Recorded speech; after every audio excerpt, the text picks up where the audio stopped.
Ooh, you're diving into the dark and icy waters of Antarctica. The eerie blue darkness is enveloping you, reminiscent of the vast expanse of open space. In these depths, where you least expect to encounter any living creature, you suddenly hear a loud, strange sound. A quacking noise, as if a giant duck was hidden in the deep. In 1960, researchers first recorded this sound and named it bioduck. Clever.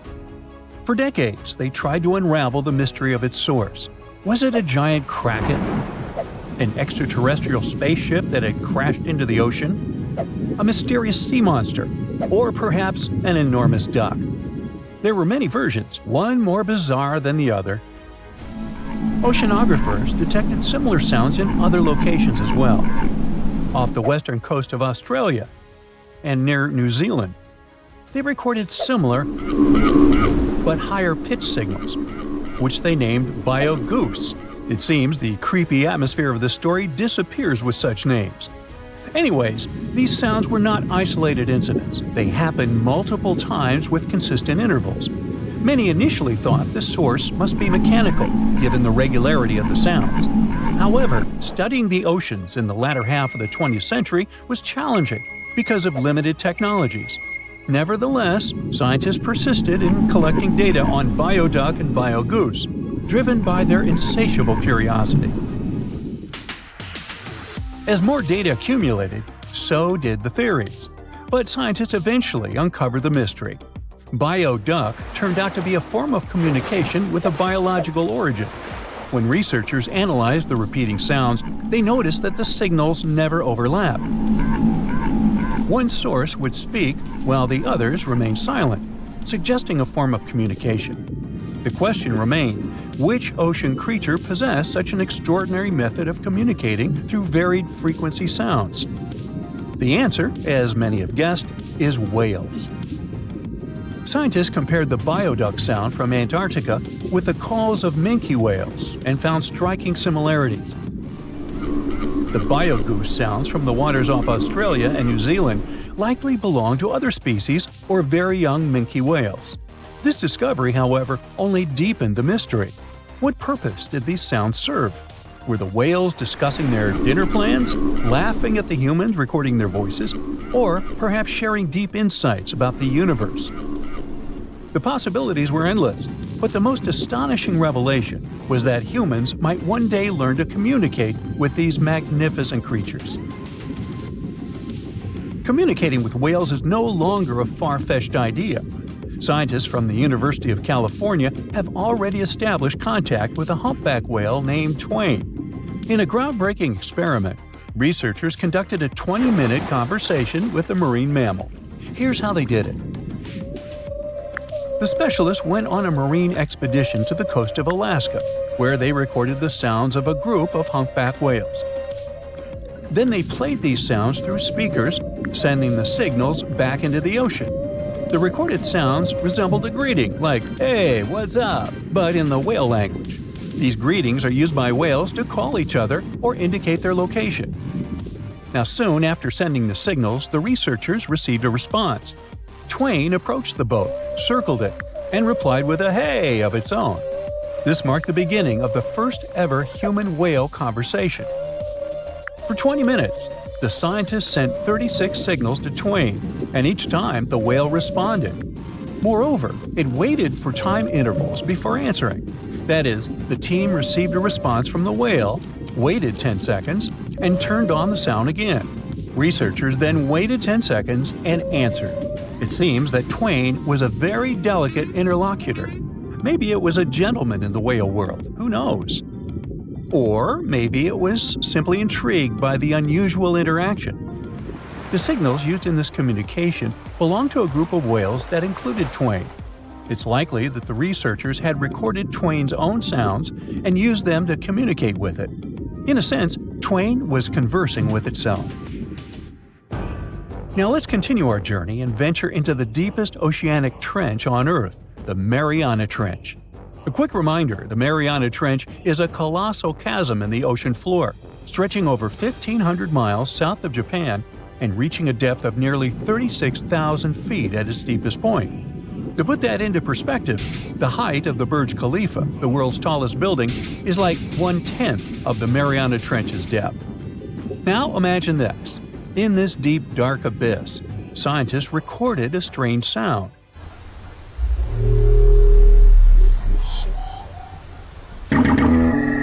Unlike bioduct, this sound resembled something from a science fiction movie, a low rumble, followed by a metallic ping, reminiscent of the sounds made by spaceships in sci-fi movies. Researchers named this mysterious phenomenon biotwang noises.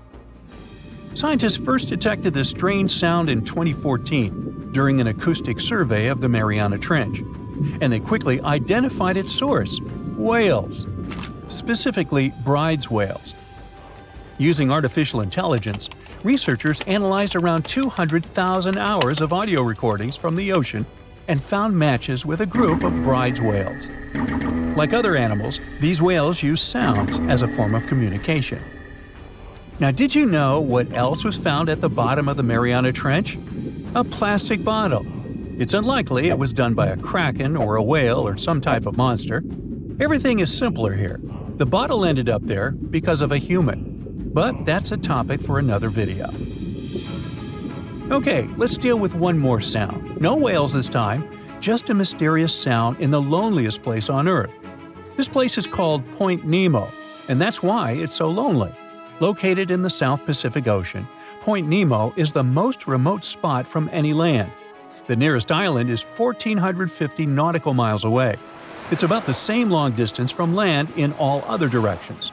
Moreover, here, there's almost no marine life, since few water currents reach this spot, and therefore few nutrients are supplied.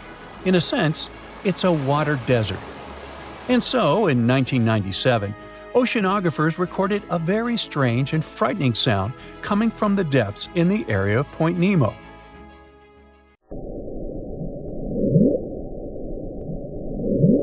It was something gigantic and scary. People called it the bloop. As soon as journalists found out about this phenomenon, people around the world began to invent the most fantastic versions. The most popular of them was that the sound source was a giant sea monster, kraken, or some other creature. The hype around the bloop didn't last very long. Scientists managed to find out the nature of the mysterious noise. It turned out it belonged to an iceberg. When they crack and collapse, they create powerful ultra-low frequency sounds that can be heard from a very long distance. To confirm this version, scientists recorded the sounds of other icebergs and heard something similar to the bloop. Oh, by the way, Point Nemo is so lonely that space agencies drop out-of-service satellites here. Space objects just fall in the water. There's a 99% chance that no animal or human will be harmed by falling debris in this lonely place. That's why many people call it the satellite cemetery. But what if, someday, a spaceship from another planet falls here? What if it has already fallen in Point Nemo and sometimes emits an emergency signal that breaks through the ocean? Ooh. All the mysteries you have heard have already been solved. How about we end this video with a mystery that still baffles scientists? Meet upsweep.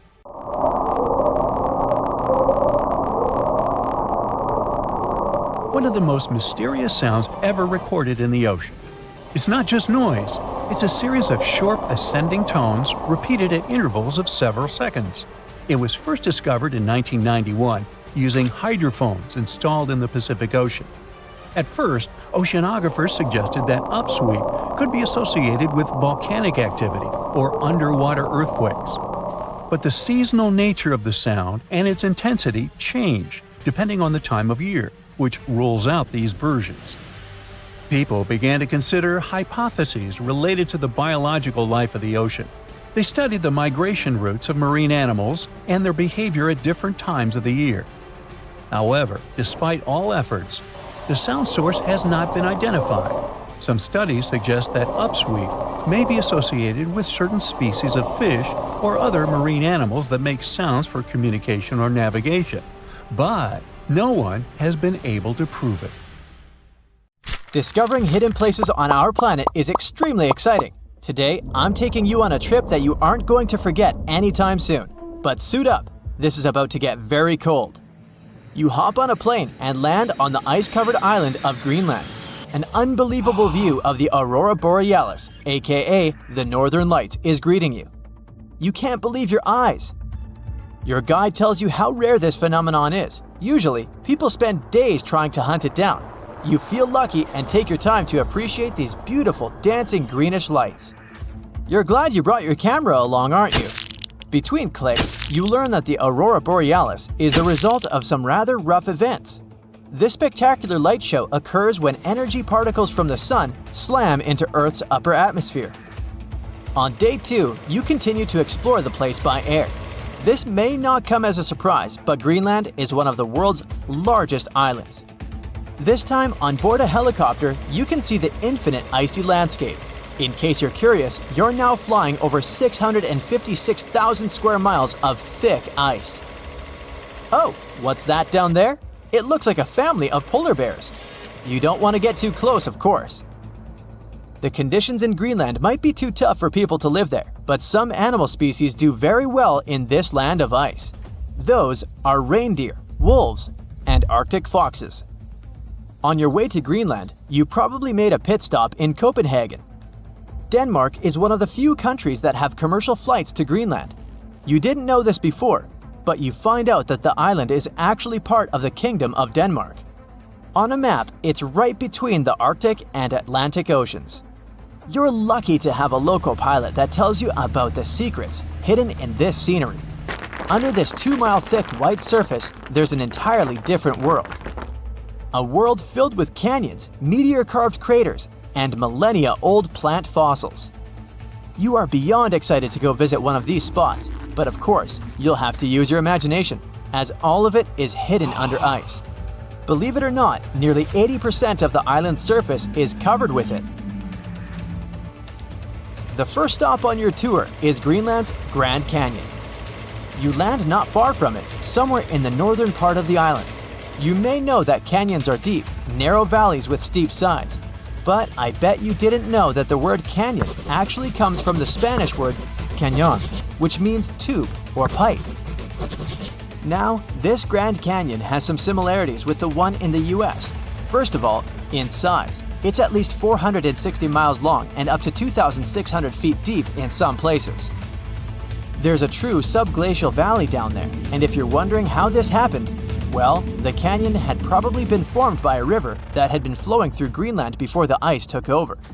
Oh yeah, Greenland hasn't always been covered with ice. It was once green, no pun intended. Many other icy places on Earth, such as Antarctica, were once covered in greenery. Scientists have figured out that in the past, Greenland was mostly ice-free. With the help of airborne radar, they made amazing discoveries. By the way, ice is invisible to radar technology. If you have trouble believing it, try putting an ice cube inside your microwave. It won't melt or heat up. A recent discovery of fossilized plants allowed researchers to estimate that Greenland used to be much warmer than they could imagine. 2021 research conducted by the University of Vermont found fossils of twigs and leaves, which left researchers very confused. They expected to discover sand and rocks in the deepest layer of ice, but instead, they found some clear proof of rich flora. Judging by what you've seen of the landscape, it's hard to believe that forests were once growing here. Today, you'll find some tundra vegetation on the coastal part of the island, and that's pretty much it. But according to the genetic material found in these fossilized plants, researchers believe the island used to be much greener. It's very likely that there were insect-filled forests with butterflies and beetles flying around, and the average temperature on the island varied from 50 degrees Fahrenheit in the summer to 1 degrees Fahrenheit in the winter. NASA's Operation Ice Bridge has flown over Greenland more than 100 times. This has allowed researchers to create 3D maps of the island and figure out the age of each layer of ice in Greenland's ice sheet. Ice sheets can help answer many scientific questions as they form over the span of thousands of years. They're layers of snow on top of more snow. The snow gets compacted into ice, which in turn creates what we call an ice sheet. Remember those fossils we were talking about? They're believed to be from the Eemian period, which was 130,000 to 115,000 years ago. According to the groundbreaking 3D footage from NASA, we can see 3 distinct climate periods within the ice sheet. The uppermost layer is quite flat and uniform. If you decided to dig deeper, you'd find the layer formed during the last ice age. It's more complex and rugged. The ice there is darker than what you see on the surface. If you let your mind wander, you can picture what this part of the world looked like when mammoths were roaming around.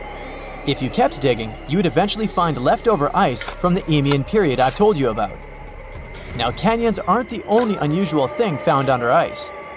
If you could sneak a peek under all those layers of snow, you'd see an impressive mountain range and also plunging fjords. In 2017, scientists created a map that showed what Greenland had looked like without all that ice. There was a bowl-like depression in the middle of the enormous island. This depression was most likely an ancient lake.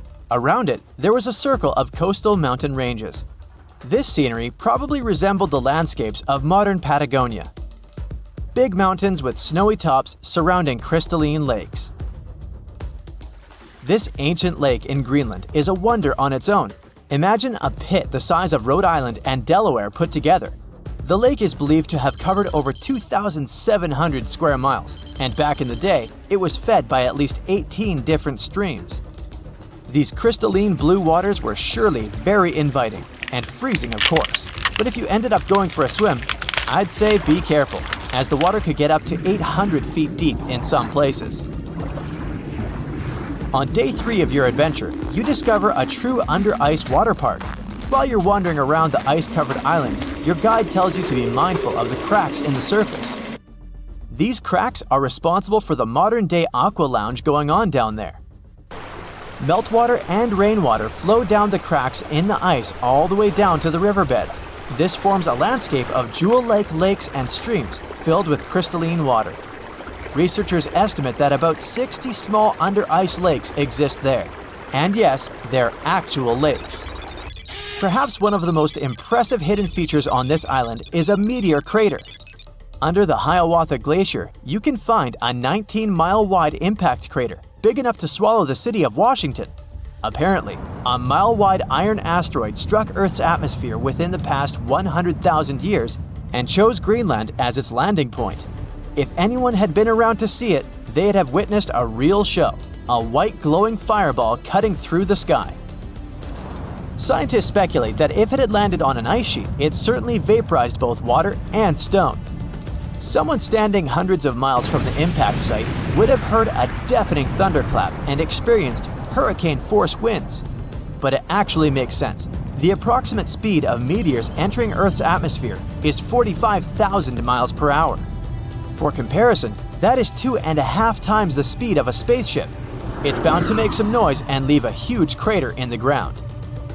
Do you know that NASA explores not only stars, planets, galaxies, or black holes? Hard to believe, but yes. The agency also works on discoveries here on our home planet Earth. So what has NASA recently discovered? Is there life under the ice? While they were analyzing data recently, they discovered something unbelievable hiding under Antarctica's ice.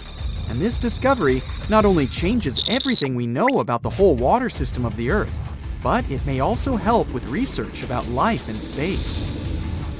Humankind's existence might depend on understanding Antarctica and its secrets. So, the recent discoveries reveal vital information about our survival. But before we continue, let's see how much you know about this place, where it's only ice as far as your eyes can see. Antarctica is one of the world's 7 continents in the southern hemisphere. It's the 5th largest continent in terms of total area, and that means it's almost twice the size of Australia. Want to see real meteorites? Go to Antarctica. Due to its dry climate, Antarctica is one of the best places to observe space. But what's even greater is that you can find meteorites on the white surface of the continent. Scientists have already plucked about 45,000 meteorites from the ice, and they think they can see another 300,000. Since there aren't many terrestrial rocks there, it's easy for them to spot them, thanks to their dark color. Antarctica's dry desert environment also helps preserve them, even the ones that fell to Earth more than 1 million years ago. And can you imagine any volcanic activity in Antarctica? It's hard. But this place is where fire meets the ice. West Antarctica is where most volcanic activity occurs. Scientists recently found that 138 volcanoes exist in West Antarctica alone. Wow! You would think that Antarctica is always cold, but no. Its coastal regions can get as warm as 50 degrees Fahrenheit. But have you ever wondered what Antarctica would look like if there were no ice? It may seem unimaginable now, but it was not always covered by ice. That was 34 million years ago, though, so nobody could tell how the continent's surface would be without the ice. But NASA changed that. They generated computer simulations and created the most accurate map of it as of today. What they saw was incredible. The continent was not flat at all like it seemed. It's pretty bumpy with valleys, rolling plains, and high mountains. But this was nothing next to what they had discovered under Antarctica's ice. So, what is it? Drum roll, please. NASA found 2 new subglacial lakes. And what's even cooler about it is that they spotted these lakes from space. How is that? If your answer is high-tech satellites, then you're right. In 2003, NASA launched a satellite called IceSat. It measured ice sheet mass balance and cloud and aerosol heights. The satellite also helped create the ice-free map of Antarctica. In 2010, the European Space Agency launched the second satellite, CryoSat-2. It was for tracking the changes in the thickness of the ice.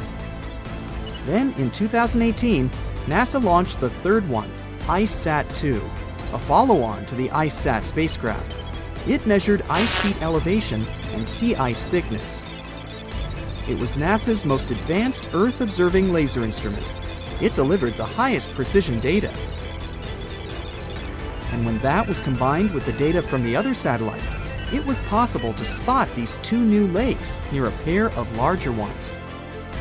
But how is it possible that these lakes exist in the first place? The average thickness of most Antarctica ice is approximately 1.2 miles. However, it can get over 1.8 miles thick in some places, especially during the winter. So, you might think that there's nothing under there, but science says otherwise. It's not quite possible to see it with your bare eyes, but the continent's ice is slowly but constantly flowing in different directions under the force of its weight. But scientists could not figure out how water moved for many years. That started to change in 2007, when data gathered from the IceSat provided insight into what hides beneath the surface. They first discovered an entire network of meltwater lakes connected under Antarctica's fast-flowing ice streams, and there were hundreds of them. Scripps Institution of Oceanography glaciologist Helen Amanda Fricker figured that the elevation changes measured by IceSat happened because of the dynamics of these lakes. They did not hold meltwater statically. Instead, they were filling and draining continuously over time through a system of waterways. And as they did that, the ice above rose and fell. But where do they drain? The ocean, of course, and it drains a lot. A recent study, co-authored by Fricker, found that the drainage of one lake flushed as much as 198 billion gallons into the ocean in only 3 days. Countless mysteries about how nature works are still waiting to be solved. But finding the 2 new lakes will give scientists a better picture of how fast the Antarctic ice sheet will change as the climate gets warmer, and how this will affect global ocean currents and sea level rise. The filling and draining cycle of the lakes also cause the ice sheet to suffer cracks and crevices. So, the information they find from these new lakes will also give them a better understanding of the damage on the surface of the ice. They will also be able to assess how this filling and draining system influences the speed at which ice slips into the oceans and seas. and that means they can evaluate how the added fresh water may alter marine ecosystems. This discovery may also suggest whether life is under the ice. Wow! Scientists drilled through about 3,504 feet of ice and found that water samples taken from one of the lakes contained approximately 10,000 bacterial cells per milliliter.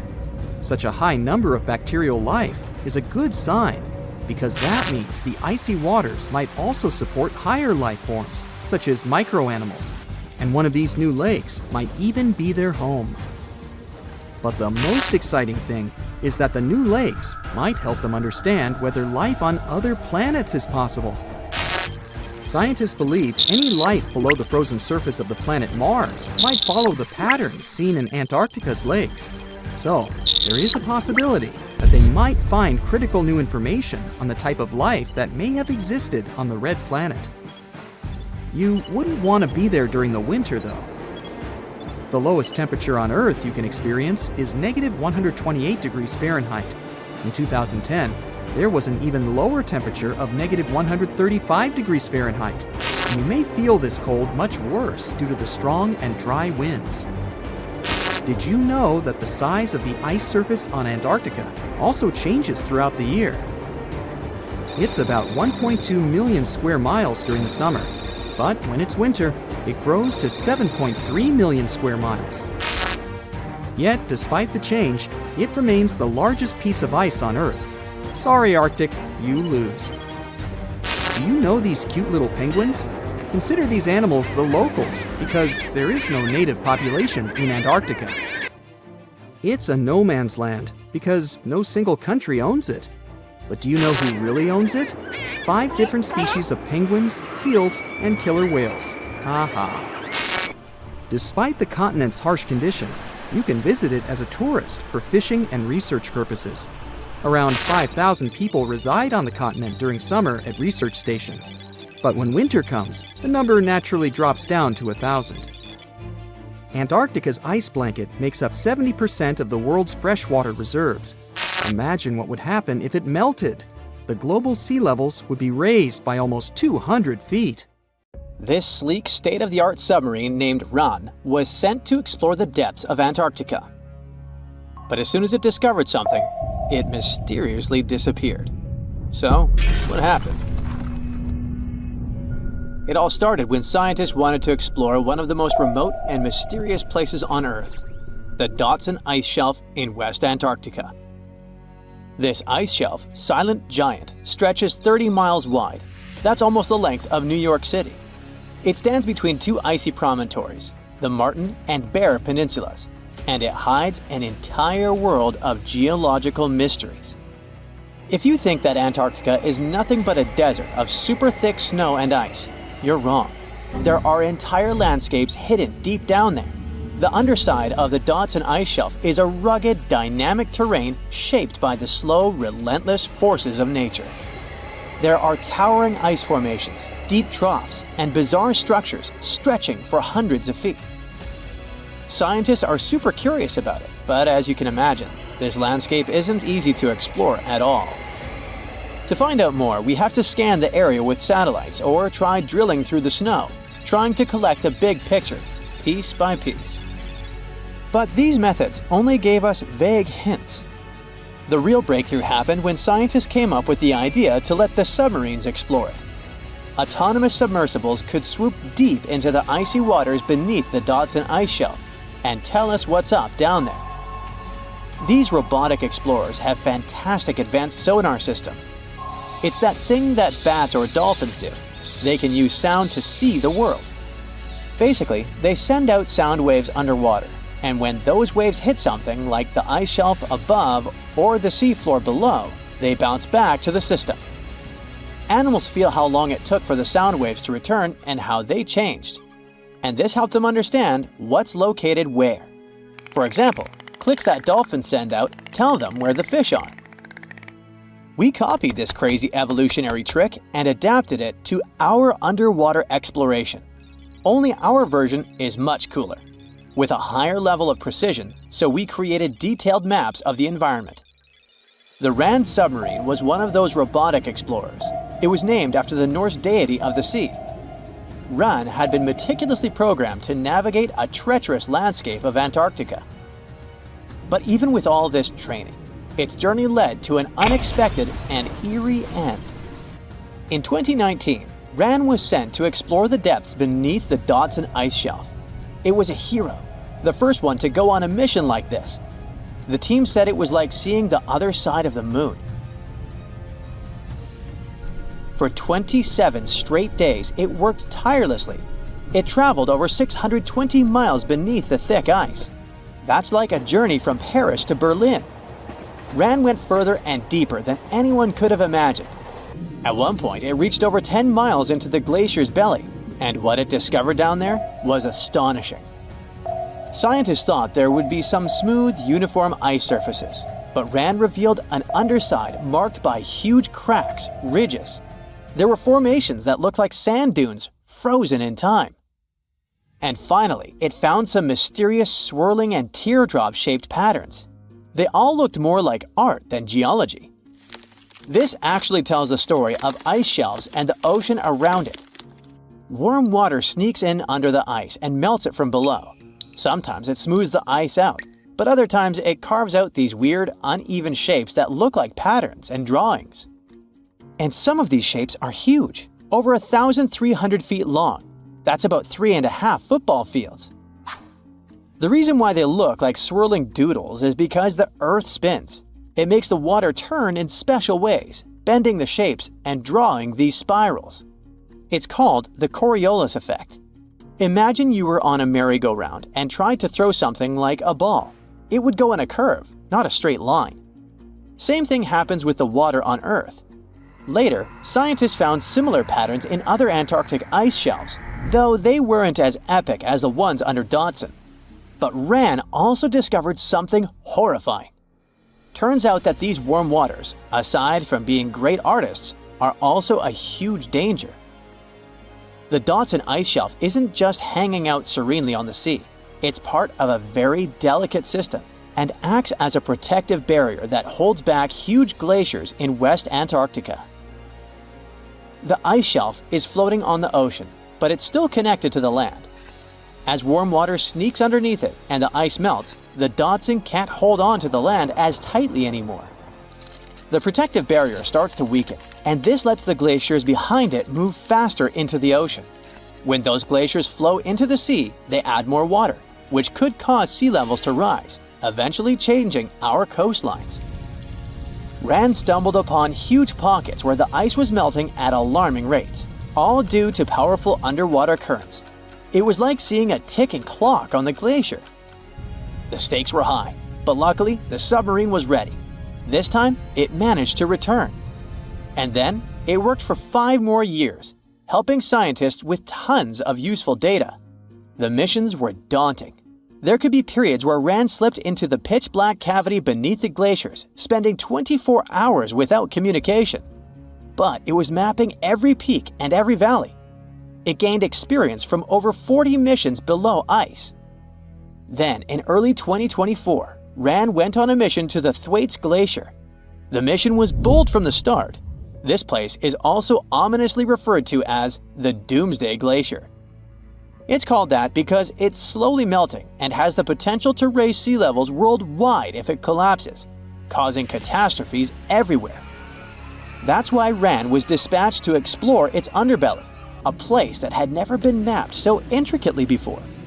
The idea was to uncover the glacier's secrets, study how rapidly it was melting and why. This was Ran's second time exploring Thwaites. During the previous visit, it became the first sub to ever map the glacier's underside. Ran was exploring the depths from 650 feet to 1,650 feet. It sent a lot of data about how the Doomsday Glacier was slowly melting due to warm ocean currents. But while venturing into these icy depths, something went wrong. Out of nowhere, Ran vanished. Without warning, without a trace. One moment it was sending back crucial data, and the next, it had slipped into the abyss. No distress signals, no final transmission, and it didn't return to the point it was supposed to. People sent extensive searches, helicopters soared overhead, drones buzzed through the frozen skies, but no sign of the submersible emerged from the glacier's grasp. After a while, RAND's batteries would certainly run away. So at this point, it had definitely been swallowed by the abyss beneath 1,500 feet of ice. That was a huge and sad loss for the scientific team. The scientists at the University of Gothenburg are now looking to replace RAND and continue their important research under Thwaites. To this day, scientists have no idea what happened to it. Some say it may have been trapped in the ice. Others believe it was pulled away by an unseen current. It also might have collided with something unexpected. Whatever the truth is, its disappearance has left scientists stunned, and it looks like the ice shelf will hold on to its secrets a little longer. At least we gained a treasure trove of knowledge from RAND's journey. Scientists keep exploring Antarctica, looking for history that hides under the snow. For example, they discovered that around 90 million years ago, a lush temperate rainforest thrived near the South Pole. They revealed an ancient world far warmer than they ever imagined. Deep in Antarctica, they unearthed fossilized roots, pollen, and spores preserved in the soil. All this shows that there was a swampy rainforest that flourished despite months of polar darkness. All these discoveries changed our understanding of Earth's climate, both in the past and the future. Look at those lush coniferous forests and tundra. What a wonderland! You may have mistakenly thought it's Canada, but it's not. It's Antarctica, about 34 million years ago. So what makes Antarctica this frigid today? It turns out a mix of dropping carbon dioxide levels and some tectonic shuffle played a huge role in transforming this ice-free paradise into the frozen continent we know now.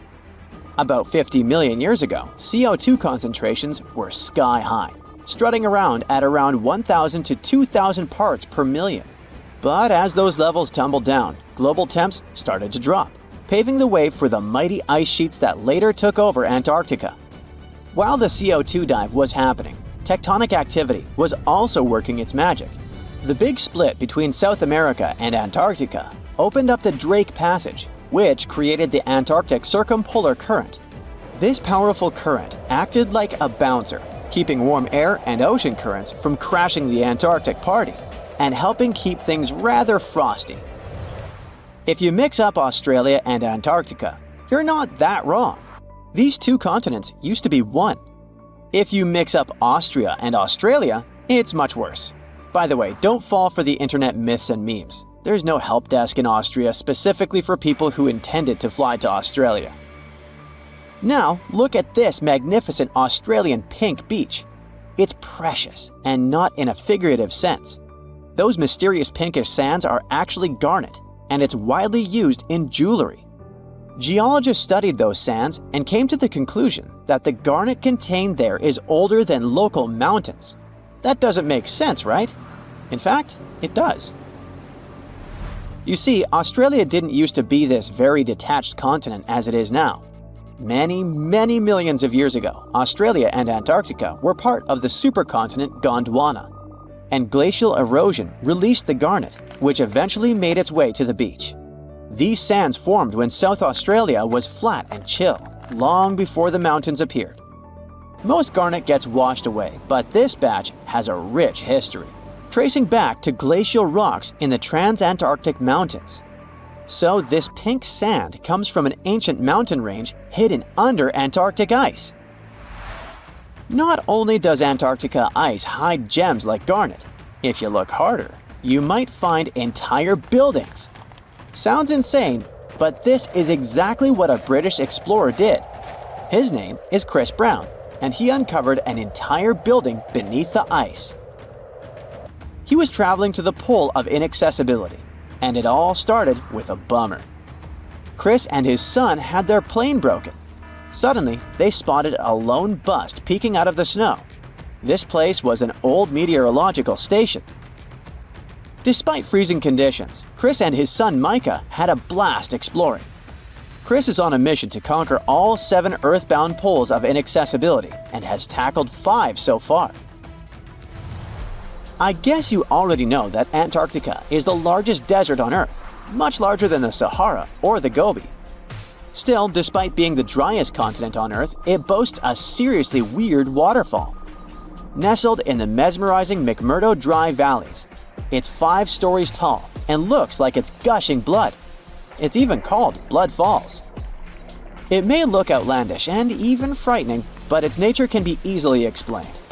The water that creates this crimson cascade was once a salty lake, but over time, it became sealed off from the outside world when glaciers formed on top of it. Now, this ancient water hanging out 1,300 feet below the surface has cranked up its salt levels to 3 times saltier than the ocean. This salt water is also loaded with iron and gets 0 oxygen or sunlight. When the iron-rich water trickles through a crack in the glacier and meets the air, it rusts up, turning dark red. You may have mistakenly heard that no bug species belongs to Antarctica, but it's not exactly true, because there's this tiny Antarctic midge living there. Plus, there are some spiders too. Those aren't your average spiders hanging out in the darkest corners of your apartment. Those are critters lurking in the chilly darkness of the Antarctic ocean floor. These little marine creepers are actually arthropods and can stretch around 20 inches across. As if that wasn't bizarre enough, they also breathe through little holes in their legs. Quick question. What's the color that you associate most with Antarctica? I'm sure it's white. That's my association too. However, Antarctica may look like a slice of watermelon. That colorful snow comes courtesy of a tough little algae called Chlamydomonas nivalis. When things start to warm up during the Antarctic summer, these little guys release their vibrant red and green spores, painting the snow in wild and funky colors. But it's best to steer clear because that snow is not just a pretty sight. It's also toxic and definitely not edible. Searching for fossils is always a blast, but when you're in one of the most remote spots on the planet, it gets even more exciting. A diverse team of scientists recently hit the mother lode, pulling in over a ton of fossils from ancient marine life, dinosaurs, and birds from the late Cretaceous period, about 71 million years ago. Their adventure kicked off with a flight to South America, followed by a 5-day trek through the infamous Drake Passage. Upon reaching Antarctica, they set up camp using helicopters and inflatable boats. You might be thinking, why dig in Antarctica with all that ice? Well, it turns out there are places where rocks pop up, depending on the season. The team went to James Ross Island, located in the Antarctic Peninsula, and they went there during February and March. And that's one of the few parts of Antarctica where in summer, rocks are exposed, and those rocks can come from the age of dinosaurs. The expedition was a success, as they discovered over a ton of remarkable finds. Next up, the fossils will head to Chile before making their way to Pittsburgh's Carnegie Museum of Natural History. Among their discoveries, they found relics dating back about 71 million years, alongside some around 67 million years old, including plenty of snails, clams, and various marine creatures. Yikes! Look at this creepy sea worm. It could live in LA and be a star in a horror movie, but it chooses to call the chilly waters of the Southern Ocean near Antarctica its home. These worms can grow up to 8 inches long and 4 inches wide, but don't let their spooky exterior trick you. Research suggests they might actually be superheroes in disguise, playing a vital role in keeping ecosystems buzzing. Now, see that head? It's not really a head. It's just a retractable throat that helps this toothy creature chow down on its meals. Antarctica has many creepy critters to offer. Let me introduce you to the Antarctic strawberry feather star. It's not like Patrick from SpongeBob, though. It's more like a deep-sea creature straight out of a horror movie. Picture this: 20 wiggly arms, some stretching up to 8 inches, all decked out with these bizarre little bumps. Yikes indeed. Back in 2014, scientists buried 34 seismic monitors in the snow on the Ross Ice Shelf, which is huge. Think of it as an ice slab the size of Texas, just chilling over the Southern Ocean. These clever little machines picked up a nearly non-stop buzzing, Even though our human ears usually can't catch these low-frequency sounds, scientists have worked their magic and made them audible for us. They even shared the creepy audio online. A glaciologist from the University of Chicago says that if you could hear this vibration, it'd sound like a swarm of cicadas taking over the backyard in late summer. But these glacier explorers weren't trying to capture spooky tunes. They're actually on a mission to monitor the Ross ice shelf because things are heating up, literally, and the ice is melting faster than ice cream on a hot day. Ice shelves are like Earth's safety plugs, keeping all that massive ice from surging into the ocean. So what exactly is making all that noise? It's likely just strong winds whipping across ice dunes, creating a kind of natural vibration. The South Pole is more than penguins and endless snow. There's a hidden ghost world within it. Look, it's right here on the globe. Don't confuse Antarctica with the Arctic, which is at the top of our maps. Much smaller in size, and, let's face it, way less mysterious. The ice sheet covering Antarctica is about 1 to 3 miles thick, which is up to 16 Eiffel Towers stacked on each other. This massive blanket hides the true features and contours of Antarctica's land. We still don't know much about this mysterious continent, and it is ice and snow that are to blame. We still don't even know the true shape and size of this continent. Mapping Antarctica without some huge shovels is an incredibly hard task. But satellites learned to penetrate the ice with their cameras. And now we know there's actually an enormous, dramatic ancient landscape beneath the snow.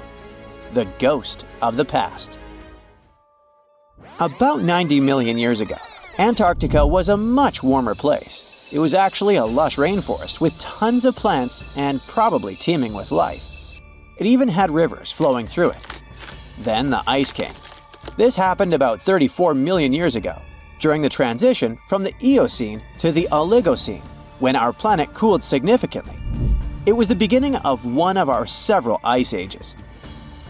The land remained, but now was hidden under ice and snow that got thicker and thicker. To a regular eye, Antarctica turned into a white desert, vast, flat, and featureless. Time went on. This massive ice sheet moved around, smoothing and shifting the ground beneath it. Over the millions of years, it changed what the land looked like.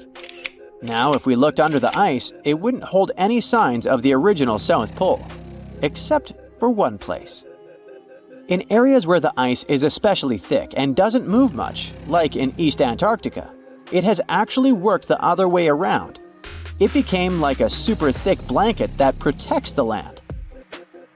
Normally, things like wind or rain slowly wear away the ground over time, changing its shape. But since we have this protective ice blanket, it prevents these natural processes from reaching the stuff underneath. So, the ground stayed almost the same for millions of years, like it's been frozen in time. This special area near the Aurora and Schmidt subglacial basins has become the ghost of Antarctica's landscape. This place was barely touched even since it was first covered in snow 34 million years ago. This is a historical footprint, a place that can tell us what Antarctica's ground looked like before it became a freezing nightmare. As scientists peered under East Antarctica, they saw an amazing ghost.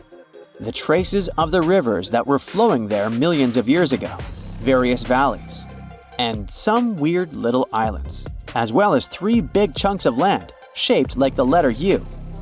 Hey, what's that all about? You see, the continents on our planet are moving constantly, sliding along the red-hot lava mantle like cereal on milk. Over history, they came together and broke apart several times. Hundreds of millions of years ago, several continents were a part of one enormous Gondwana. Antarctica was one of them. It used to be one huge landmass. But when Gondwana broke apart, the poor continent got stretched by tectonic forces. Parts of land were pulled away from each other. Whoosh! And they got torn apart. And that's how we got these big chunks or blocks of land under thick layers of ice. In any case, scientists now want to explore this ghost a bit more. But to study it deeply, they need to actually drill down through the ice, like using a straw to get to the bottom of a thick shake. This will help them pick up some rocks and dirt from way below to learn more about the Earth's history and climate. Antarctica is the 5th largest continent in the world, approximately bigger than the entirety of Europe or Australia, competing with the entire South America in size. Aside from East Antarctica, we discussed there are several more regions: Antarctica Peninsula, South Pole, West Antarctica, and the Ross Sea. The continent is basically a frozen sandbox, and all its hidden, mysterious landscape is actually less explored than Mars's terrain. We only know for sure that without ice, it wouldn't just be flat and empty, but an entire world full of big mountains, huge canyons, and even fiery volcanoes. Some of these volcanoes are so huge that they peak above the layers of snow. In West Antarctica alone, there are at least 138 volcanoes, though only about 8 or 9 are active today. One of the craziest ones is Mount Erebus, the southernmost volcano and the tallest one on the continent, about 12,500 feet high. And deep beneath the ice sheet, this guy hosts incredible, beautiful subvolcanic caves.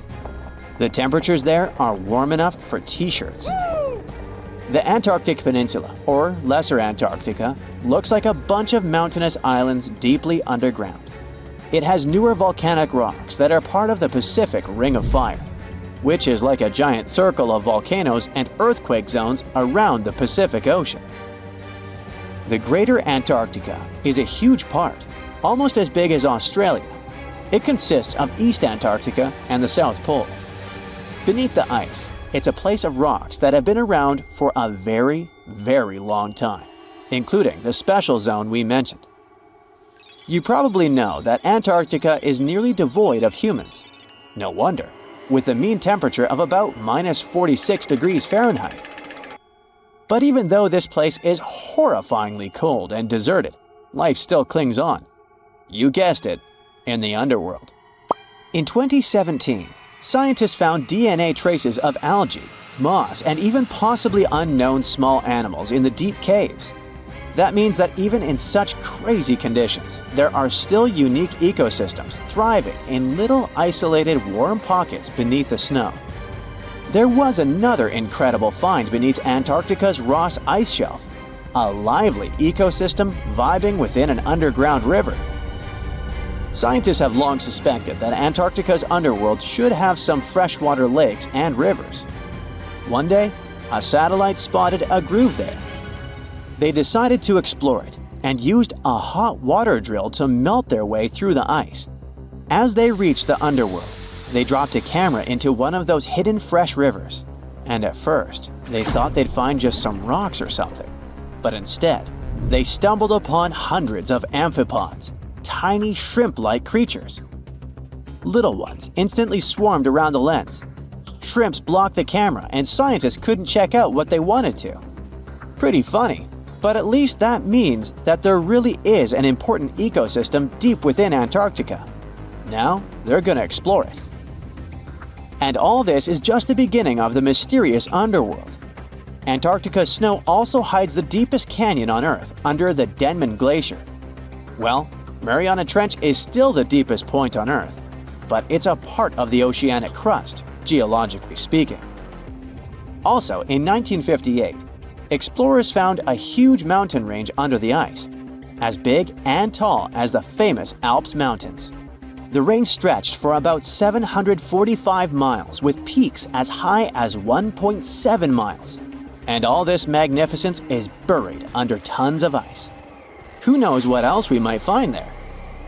Antarctica holds about 60% of our entire planet's fresh water, which means it would be pretty bad if it melted.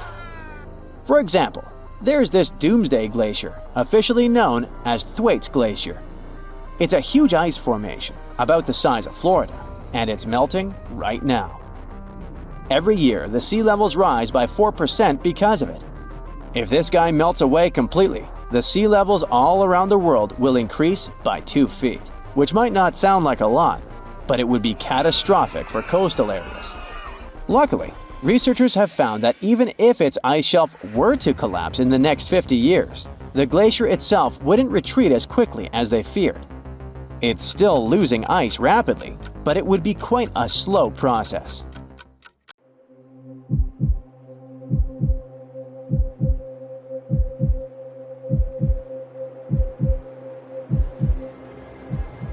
Leave it to people wandering on Google Earth to stumble upon the world's newest and weirdest places ever. Like this mysterious pyramid discovered in Antarctica. Soon enough, the internet blew up with all sorts of theories regarding this unusual shape. Could it be a sign from a different life form? Is this pyramid indeed natural, or is it man-made? For starters, it's not the first time we've discovered a pyramid in the Antarctic. The first one was observed by the British Antarctic expedition in the 1910s and kept secret for a long time. Its discovery being kept hidden only added to the mystery. A second such structure was discovered in 2016, which further increased the interest in the matter. The mystery was soon enough deciphered by scientists. These formations are just mountains. They're located near the Ellsworth Mountains, a range over 250 miles long, so they're just mountain peaks that have broken through the ice sheet.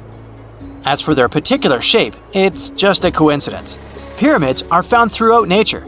The Matterhorn in the Alps and Mount Ballenstinder in Iceland, for example, are quite similar in terms of shape. As for the official name of these peaks, they're called nunataks, or peaks of rock peeking through a glacier or an ice sheet.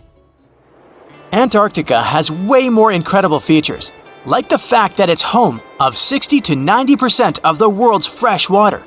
That's because its ice sheet is the biggest on our planet, stretching across 5.4 million square miles. I'll spare you the calculations, but that leaves only 1% of the continent ice-free. Antarctica's ice reaches 2.7 miles thick at its deepest point, meaning half the height of Mount Everest. Should it ever melt completely, our sea levels would rise to roughly 200 feet. It wasn't always this cold, though. At some point in our planet's history, Antarctica had some average temperatures as the city of Melbourne has today.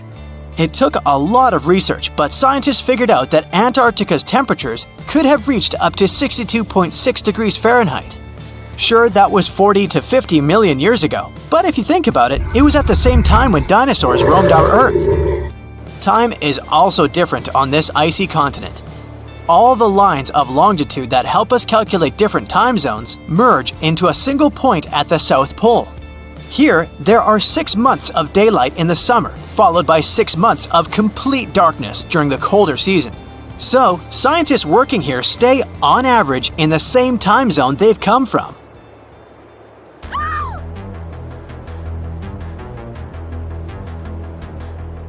The Blood Falls aren't a chapter of a thriller movie. They are merely a series of waterfalls located in one of the driest regions of Antarctica. They emerge from an underground lake filled with a special type of bacteria. These little organisms use sulfates as fuel instead of sugars, which makes them very intriguing for scientists.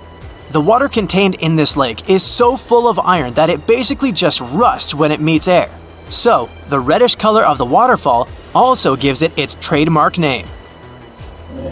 The megalodon was the largest predator ever known in our planet's history. In terms of its location, the megalodon lived practically in all waters on our globe, except near the poles. The reason why there are no megalodon teeth found in Antarctica is probably because the gigantic creature was adapted to only warm tropical and subtropical waters. If you plan to visit Antarctica by boat someday, just know you might not get there on a non-metallic boat. The hull of your transportation device must be made of either steel or aluminum to withstand the harsh weather conditions here.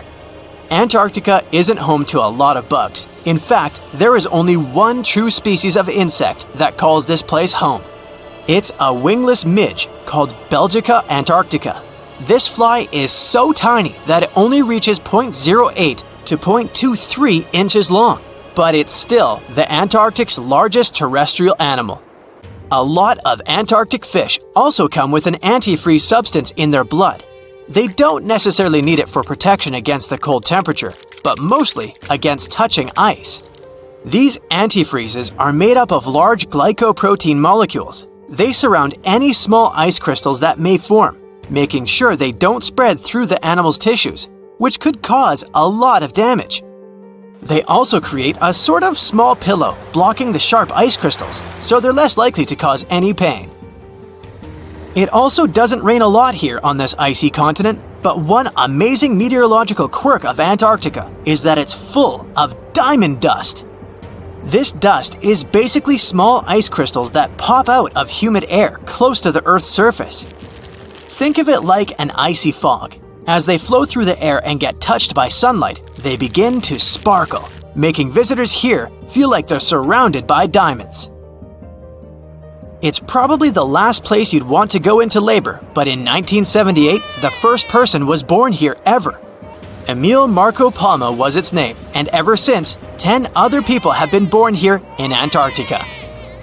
There's a lake on this icy continent that is so full of salt, it makes it impossible for it to freeze over, even if temperatures can go as low as 5 degrees Fahrenheit.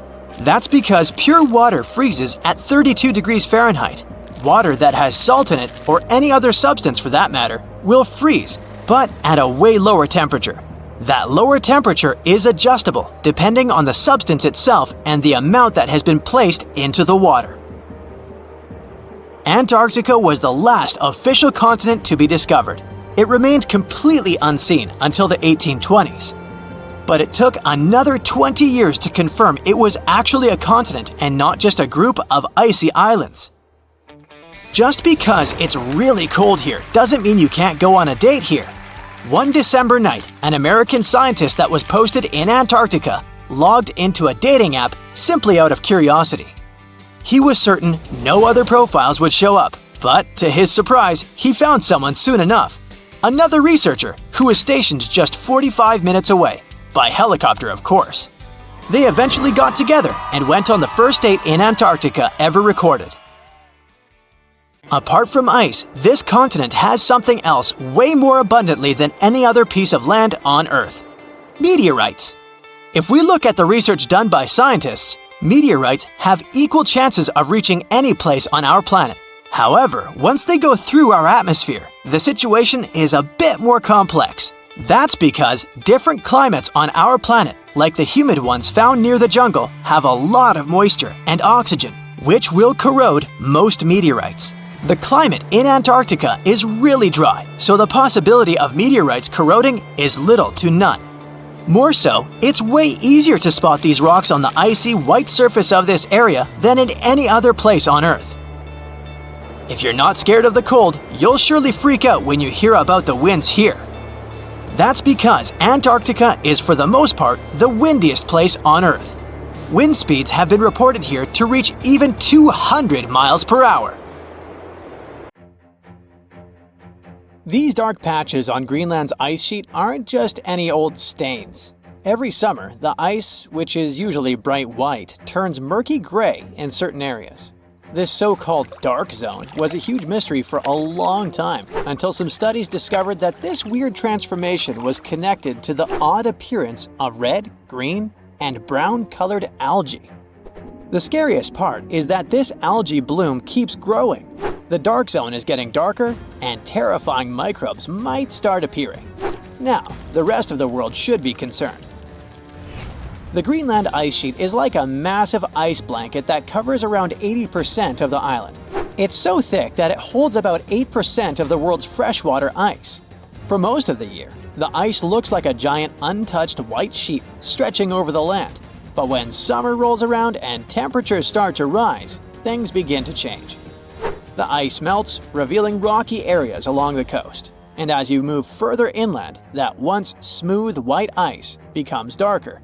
This is the dark zone, and it covers an area of around 248 miles in length and 62 miles at its widest point. This weird phenomenon happens basically for two reasons. The first one is black carbon. Just like dust that builds up on your bookshelf, the ice in Greenland has the same issue. The wind carries a mix of dust and soot to this icy area. But unlike your bookshelf, you can't just wipe it off with a cloth. In Greenland's case, this dirty mix settles on the ice and sticks around for thousands of years. So, the dark zone is basically covered in a fine layer of dust that's built up over time.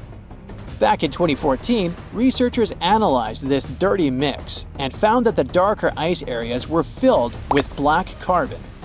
This black carbon didn't just appear out of thin air. Well, actually, it sorta did.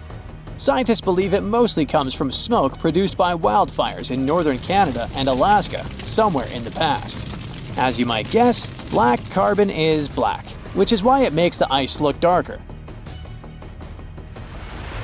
Now, the second big reason for the Greenland ice sheet's summer makeover has to do with those algae we mentioned earlier. We're mostly talking about two types of it, the Ancylonema alaskana and the Ancylonema nordenskjoldii. Both of them love cold water regions. During winter, they stay in a dormant state deep within the ice. But when spring comes, they start to slowly migrate to the surface. By the time summer hits, they're ready to bloom and soak up nearly 24 hours of sunlight each day for photosynthesis and growth. Normally, these algae are green, but when exposed to sunlight, they turn brown as a natural way to protect themselves from harmful ultraviolet rays. And this color change is also what makes the ice in Greenland look darker. So far, this has been normal behavior. What's really alarming is that these algae blooms are getting bigger and bigger every year.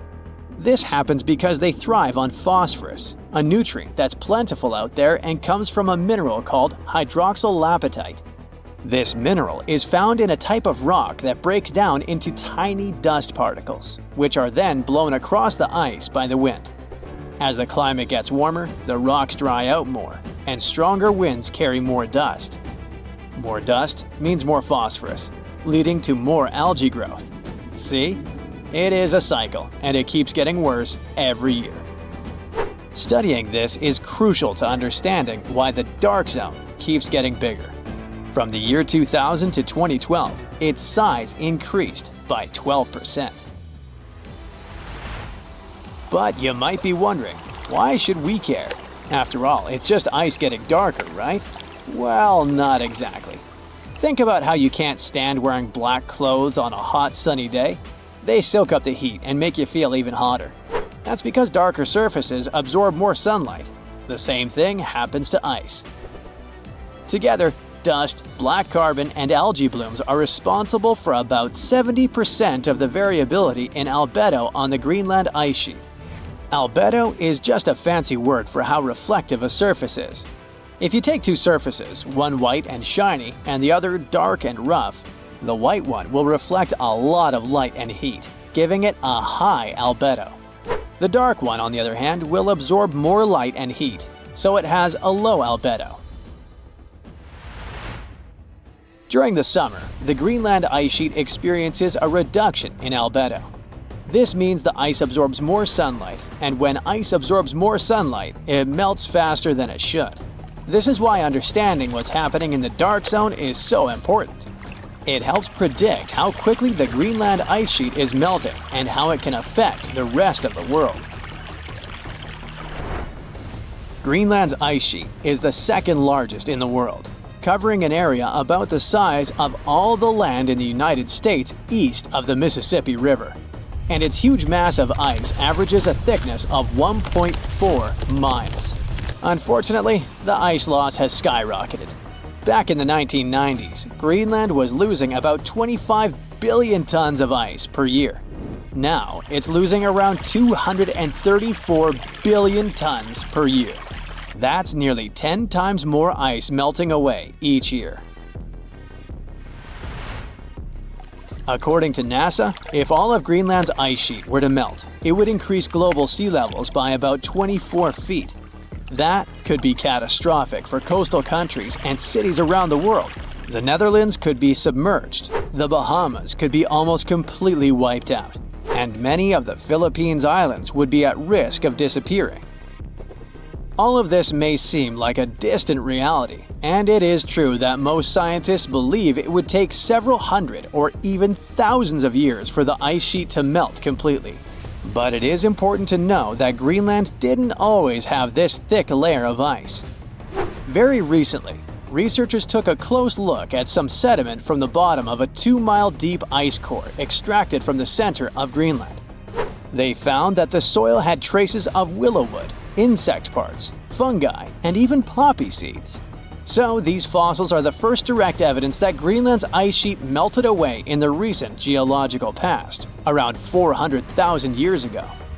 At that time, Greenland was home to a green tundra landscape with insects and plants. This discovery is both fascinating and scary because it shows that the ice sheet collapsed before and might be more fragile than scientists originally thought. There is another concern too. A recent research collected meltwater from different spots on the Greenland ice sheet and found that the water samples were packed with hundreds and thousands of microbes. The concern is that they could be released into the ocean in the future. And some studies already suggest that areas near where a lot of glacial meltwater flows have a higher risk of viruses jumping to new hosts, like from animals to humans. Even though experts believe the chance of a doomsday virus coming from the glaciers is very small, it's still not zero. The truth is, we don't know much about the thousands of microbial species living on the surface of the ice, and there is simply not enough data to fully understand how dangerous these organisms might be. All of this might sound concerning, but we shouldn't panic just yet. There's still a lot we don't understand about what is darkening the Greenland ice sheet. We still need more detailed measurements of the relative abundance of dust, algae, and black carbon, as well as a better understanding of how these potentially dangerous microbes could affect our lives. The more we learn, the better we can predict what's going to happen and how we can prepare for it. Hey, look at this rock. At first sight, it looks like a regular boring rock, the likes of which you can see when walking along the beach. Its color doesn't stand out, and its weight is pretty regular, around 4 pounds. But everything changes when you learn that this rock was born on Mars, traveled all the way to Earth, and ended up in Antarctica. Ah, now the story sounds much more fascinating. So let's find out the details. Researcher Roberta Score, who worked on the ANSMET project, which stands for Antarctic Search for Meteorites, of the Denver Antarctic Program, found this meteorite in 1984. If you want to decipher the name of the space traveler, I can help you.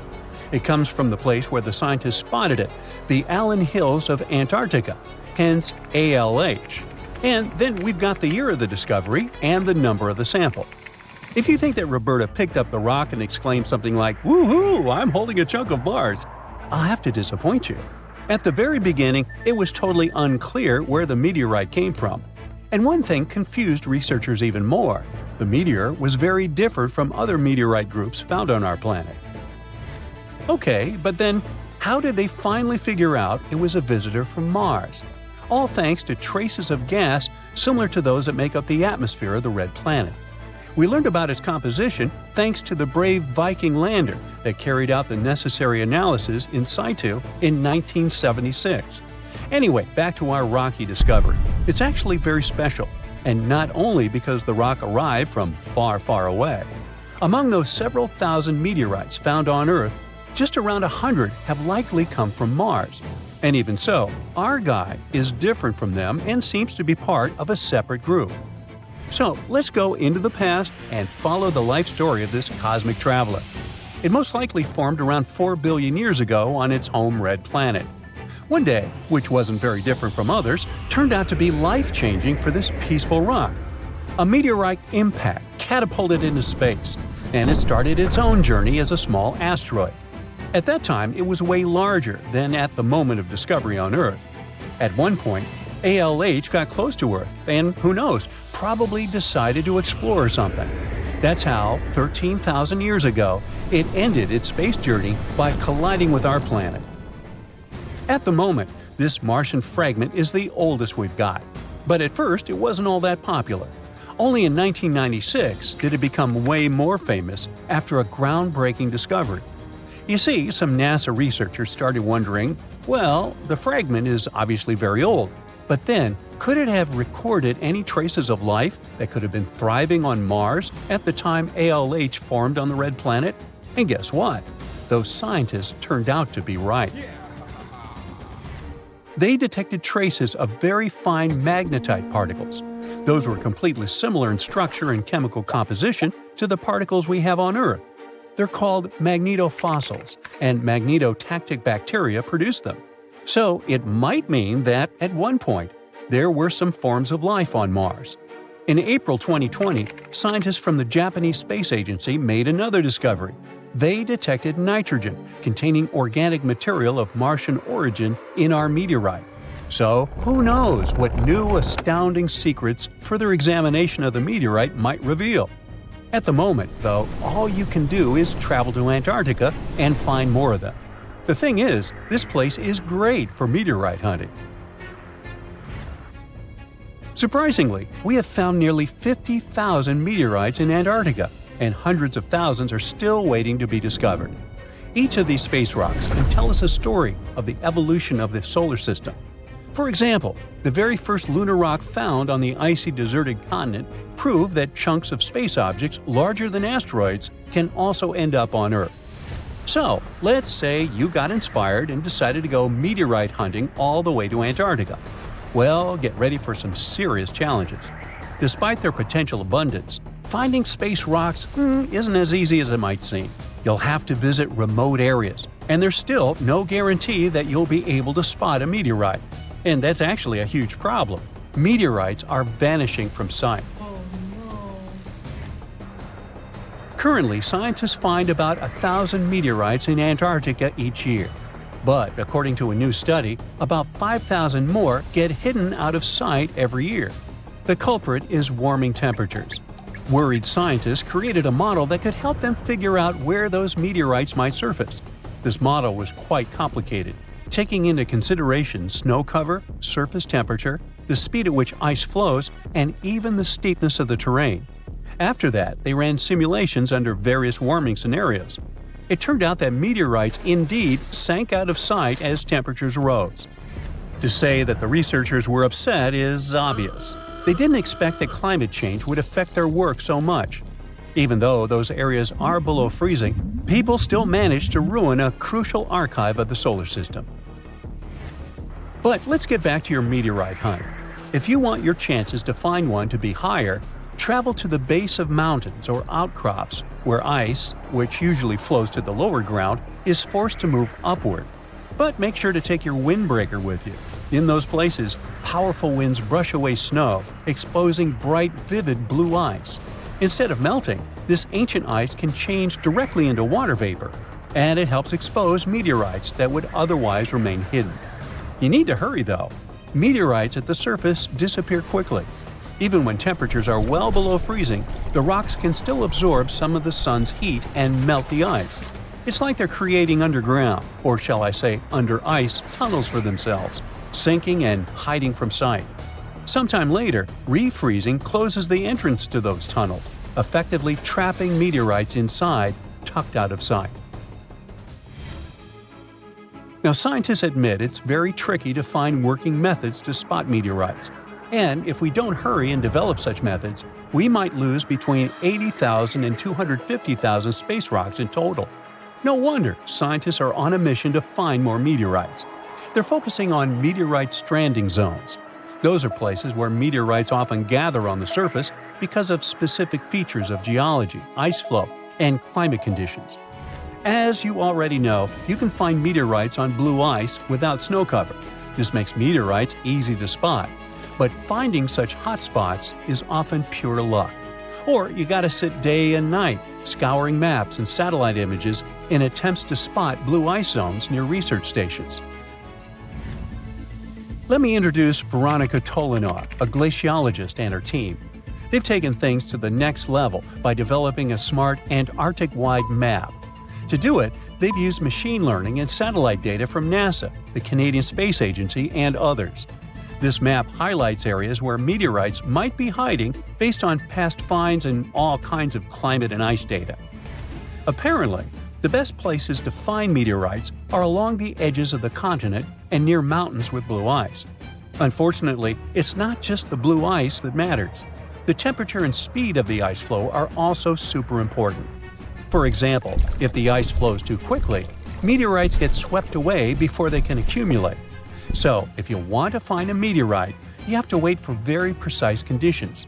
The surface temperature has to stay below 16 degrees Fahrenheit almost all the time. Otherwise, meteorites sink. You can start with the Allen Hills region. Yup, that's where our ALH friend was discovered. This area is kind of a meteorite gold mine with more than 1,000 finds. But there are even more promising places, like the Fimbulheimen Mountains, and no one has searched there yet. You might be the first. In any case, with this new map, researchers developed a where-to-go index that ranks the best meteorite hunting spots, making future field trips much more targeted. And with plenty of blue ice regions still unexplored, there are tons of meteorites just waiting to be found. So, what are you waiting for? When you mention your plans to travel to Tristan da Cunha, the chances are your friends won't even know where this remote island is located. No wonder. Tristan da Cunha is considered the most remote inhabited archipelago in the world, with the nearest populated land, St. Helena, around 1,500 miles away. There are only 229 people living on Tristan da Cunha now. In such a close-knit community, everyone is someone's cousin, uncle, or maybe just a friend, but everyone knows each other for sure. There are as few as 10 last names on the island, representing just 10 families. Getting there is quite an adventure. There are no airports on the island, which means your journey will be primarily by sea. Typically, it requires a days-long voyage from South Africa. Only 3 ships regularly service the island, with fewer than a dozen trips each year. Some cruise lines may include it in their itineraries, but travel arrangements must be made well in advance, due to limited berths available on the ship from Cape Town. And you'll also need landing permission. While Tristan doesn't have traditional hotels, there are several guest houses, and you might also have the chance to stay with a local family. They will provide you with a place to sleep, 3 meals a day, and laundry services. 88% of what you pay goes directly to the island family, and only 12% is tax. By the way, the accommodation is surprisingly affordable. It was around £65 for a full board in 2024. Yep, they do use sterling, being a part of overseas British territory. But there's also this local currency called St. Helena Pound, used at parity with sterlings. By the way, it's only been around 80 years since the island started using actual money. In 1942, the naval station began paying cash wages, and it helped Tristan Islanders to move from a barter economy to a cash-based system, and allowed them the novelty of making their first cash purchases. Just a heads up, pack everything you might need before you go, as you definitely won't come across Walmart there. I mean, don't get me wrong, there's a supermarket and all, but it's just not the way you're used to, with endless shelves displaying endless oversized mayo jars. Tristan's Island Store, often referred to as the supermarket, lacks plate glass windows and flashy advertisements, and let's be honest, it looks like an abandoned barn from the outside. Still, it plays a crucial role in providing essential goods to complement locally produced foods and woolens. If a resident wants to buy something, they must place orders months in advance for items that arrive with incoming ships. The store operates Monday through Friday. Today, the islanders continue to cultivate their own crops and raise livestock. The supermarket has become a vital source for other essentials like flour, sugar, and a variety of groceries including frozen bread and products typical of the UK or South African supermarkets. And even though the island's economy relies heavily on fishing, especially rock lobsters, islanders are largely self-sufficient. Let's move to another destination that's super hard to reach, but this time it's a level up in difficulty. I'm talking about the notorious Hypoxia City, the place with the smallest amount of oxygen on the planet. Sure thing, it's a nickname. The real name is La Rinconada. This place is located in Peru. Getting there means climbing over 16,000 feet up into the mountains. And what did you expect from the highest city on Earth? Despite its hard-to-reach location, it houses way more people than Tristan da Cunha, between 30,000 and 50,000. And while the island in the middle of nowhere looks idyllic, the Peruvian city of La Rinconada has very different looks. The urban layout features predominantly low-rise residences where essential services are limited. La Rinconada is without a reliable supply of running water and lacks a sewage system. The community does not have a waste collection service, which forces residents to either burn or bury their garbage. Moreover, up until the early 2000s, La Rinconada did not have access to electricity. Most things, including the most essential foods, must be brought here from outside. Despite originally being a miner city, right now it has a wider range of activities to make your living. Some people are busy with trading, food, clothes, you name it. Others provide services, and some people even open public restrooms. Architectural-wise, La Rinconada has very little to offer. The pattern is quite predictable. Huts made from corrugated metal that are unstable and rusting. The choice of materials is dictated by practicality. These metal sheets are the lightest and easiest for miners to transport to the glacier. Unfortunately, the homes lack proper insulation, leaving residents shivering in the cold even though they have access to wool from local sheep, which is an excellent insulator. Sturdier rock homes exist but are rare, typically inhabited by wealthier miners. While the architecture might not be particularly captivating, the vistas certainly are. In nearly every spot in La Rinconada, a glance upward reveals La Bella Durmiente, or Sleeping Beauty, a massive glacier towering over the town.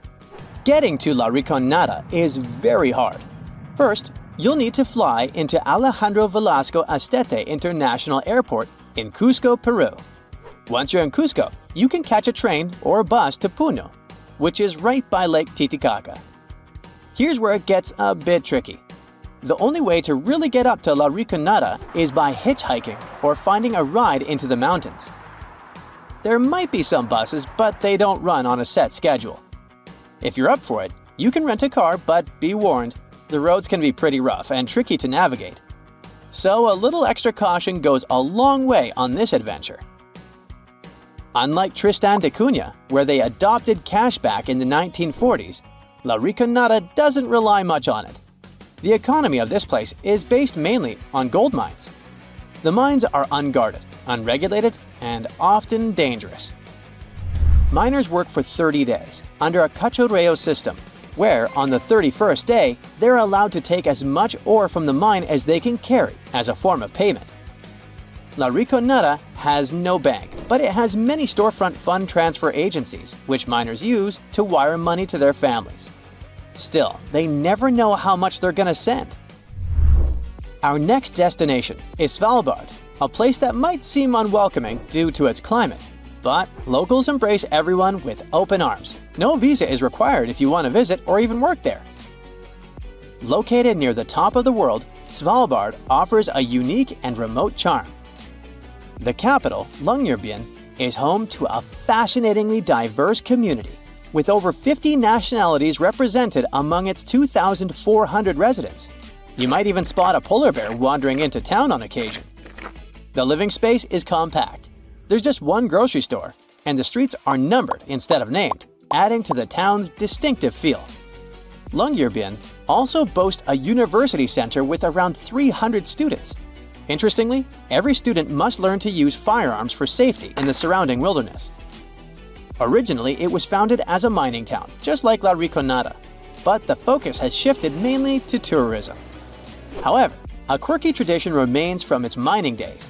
Visitors and residents alike take off their shoes when entering hotels and restaurants, a practice born out of the need to keep coal dust at bay. The last destination for today is Palmerston Island, a remote coral atoll in the Cook Islands, located about 290 miles northwest of Rarotonga. Famous traveler James Cook visited it on June 16, 1774, and the place was uninhabited at the time, despite ancient graves found there. Today, the island supports a small population of just 25 residents, primarily descendants of 19th century English sailor William Marsters. Marsters arrived in 1863 with 2 Polynesian wives and later added a third. He fathered 23 children. Fishing is the mainstay of the local economy, resembling subsistence living due to the island's isolation. Modern amenities and communication services are available.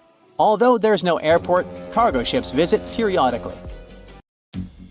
So what comes to your mind when you hear the word Antarctica? Most likely, cold, snow, ice, and penguins. Yet, this is one of the least explored regions in the world that hides many strange and unique things. Check them out. You don't have to go to Antarctica to see this weird thing. All you need to do is open Google Earth and move to one of the southernmost islands of Antarctica, King George Island. Recently, internet users have noticed a large and pretty strange cave entrance there. Where does this wide, dark passage lead? People started making suggestions. It's the entrance to a secret base or some laboratory. This is the part of the spaceship that crashed there thousands of years ago. This is the door to the ancient city of Antarctica. Perhaps there's a giant rock mountain with an ancient cave beneath all this snow and ice. Well, there's some ideas. Users have calculated the approximate dimensions of this cave. It might be about 74 feet high and 250 feet wide. You could hide a Boeing passenger jet in there. Nature probably created this entrance. This is a logical explanation, but there are two strange factors. First, take a look at the foot of the mountain. It seems that there are steps there. They're dark in color, as if they're made of stone. And if you look closely, you can notice something similar to human footprints. Has anyone entered this cave? Or maybe someone is still living there now. The second oddity is the disappearance of the mysterious finding. For the first time, people noticed it in a Google Maps snap in 2007. Then the entrance disappeared. Then it reappeared a few years later. After that, it vanished. And in 2022, people saw it again. Perhaps old snow melts, a new layer falls, and then the wind blows it away and the cycle repeats.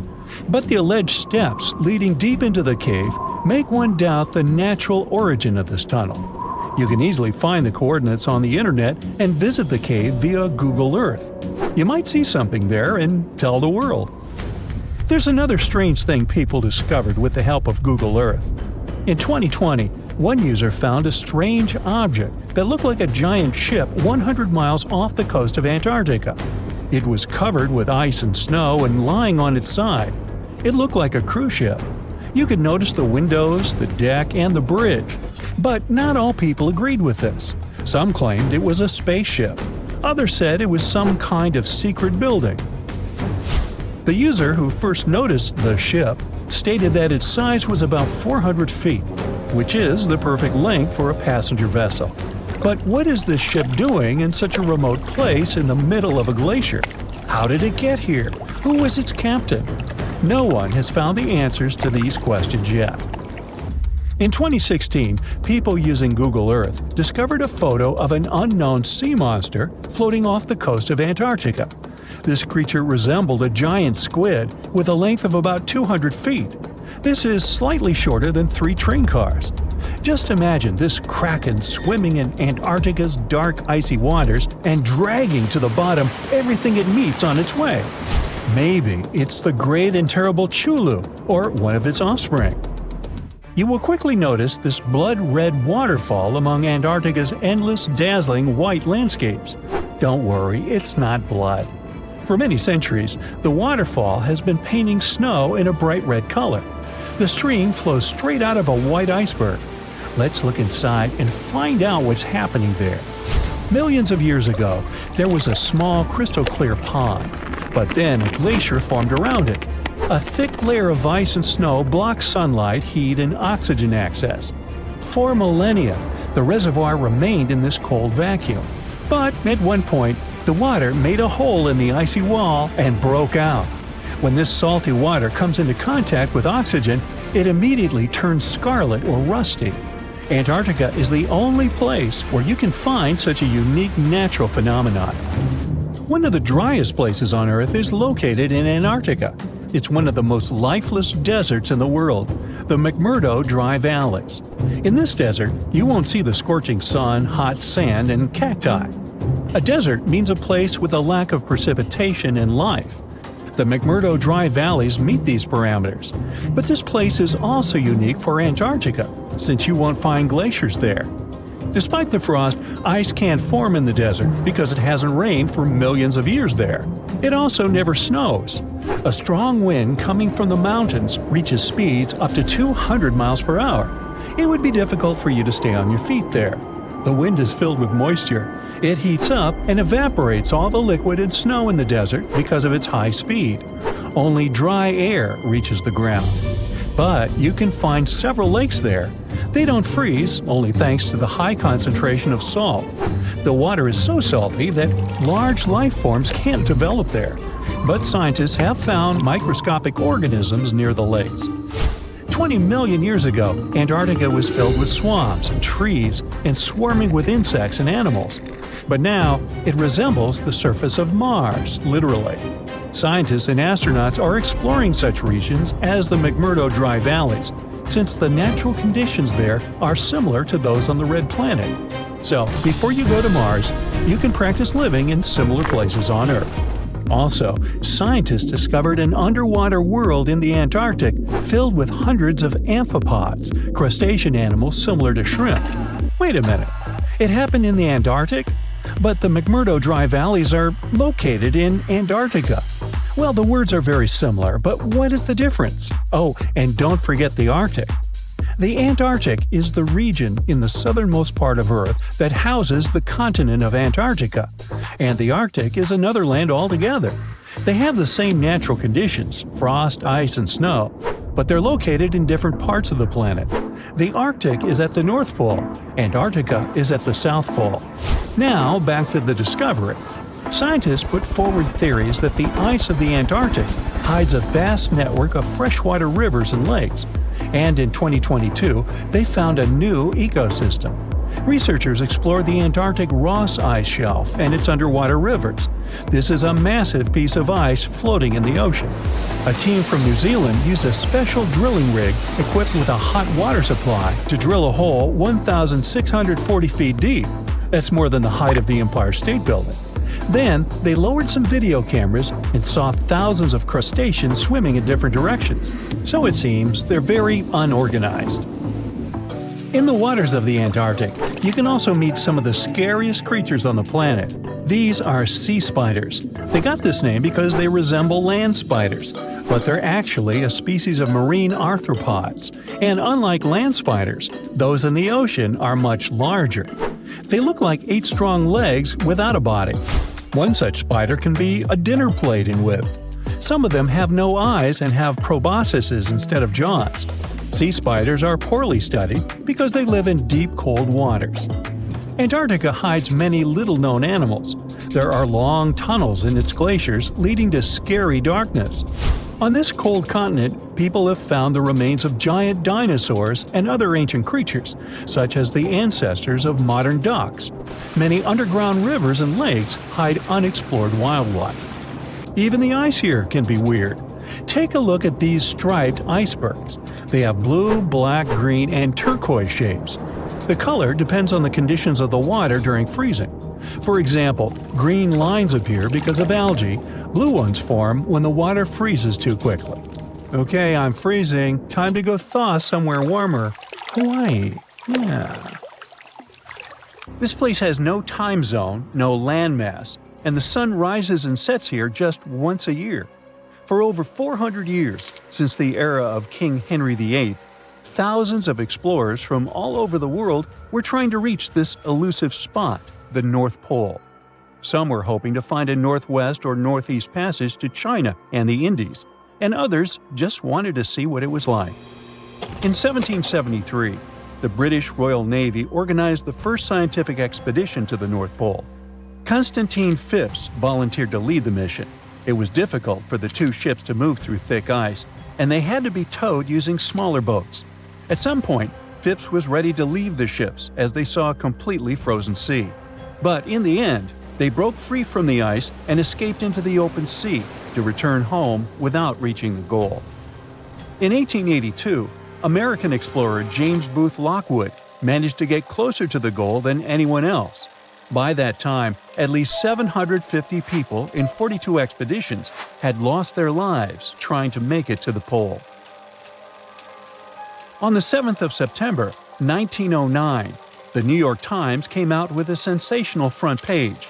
Peary discovers the North Pole after 8 trials in 23 years. Robert E. Peary, an American explorer, claimed to have reached the North Pole in April of the same year. But communication back then was slower than now, so the message had only reached New York by September. A week before the famous headline, the New York Herald had published its own front-page sensation. The North Pole is discovered by Dr. Frederick A. Cook. Cook, another American explorer, had vanished into the Arctic for over a year and had everyone convinced he reached the pole in April 1908, a whole year before Peary. It was tricky to provide evidence any of them had actually reached the goal back then. Their goal was constantly moving on sea ice, unlike the South Pole on steady land, so they couldn't just leave a flag or some other proof there.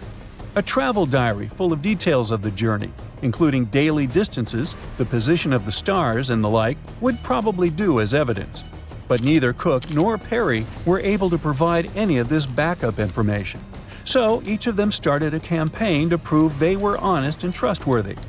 Peary was mentioned as the North Pole discoverer until 1988. That's when the National Geographic Society revisited the evidence and found that his records really didn't prove his claim.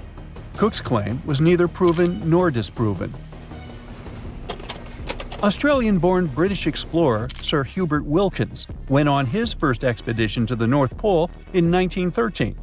That's when he got the idea to reach the goal by submarine. In 1931, he borrowed a special submarine named O-12 from the U.S. Navy.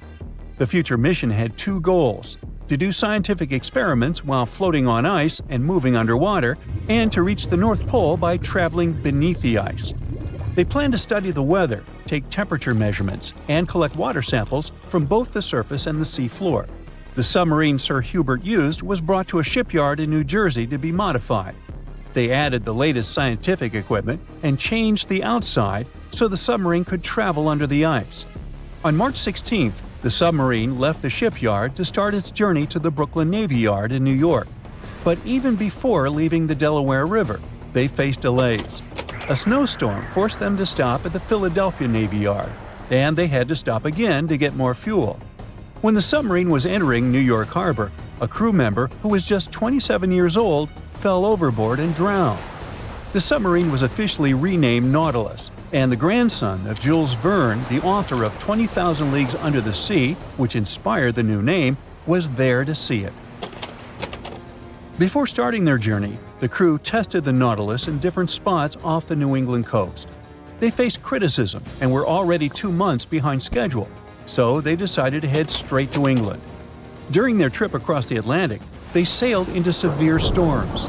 On the 13th of June, the starboard engine broke down. Then, the port engine failed because it was overused.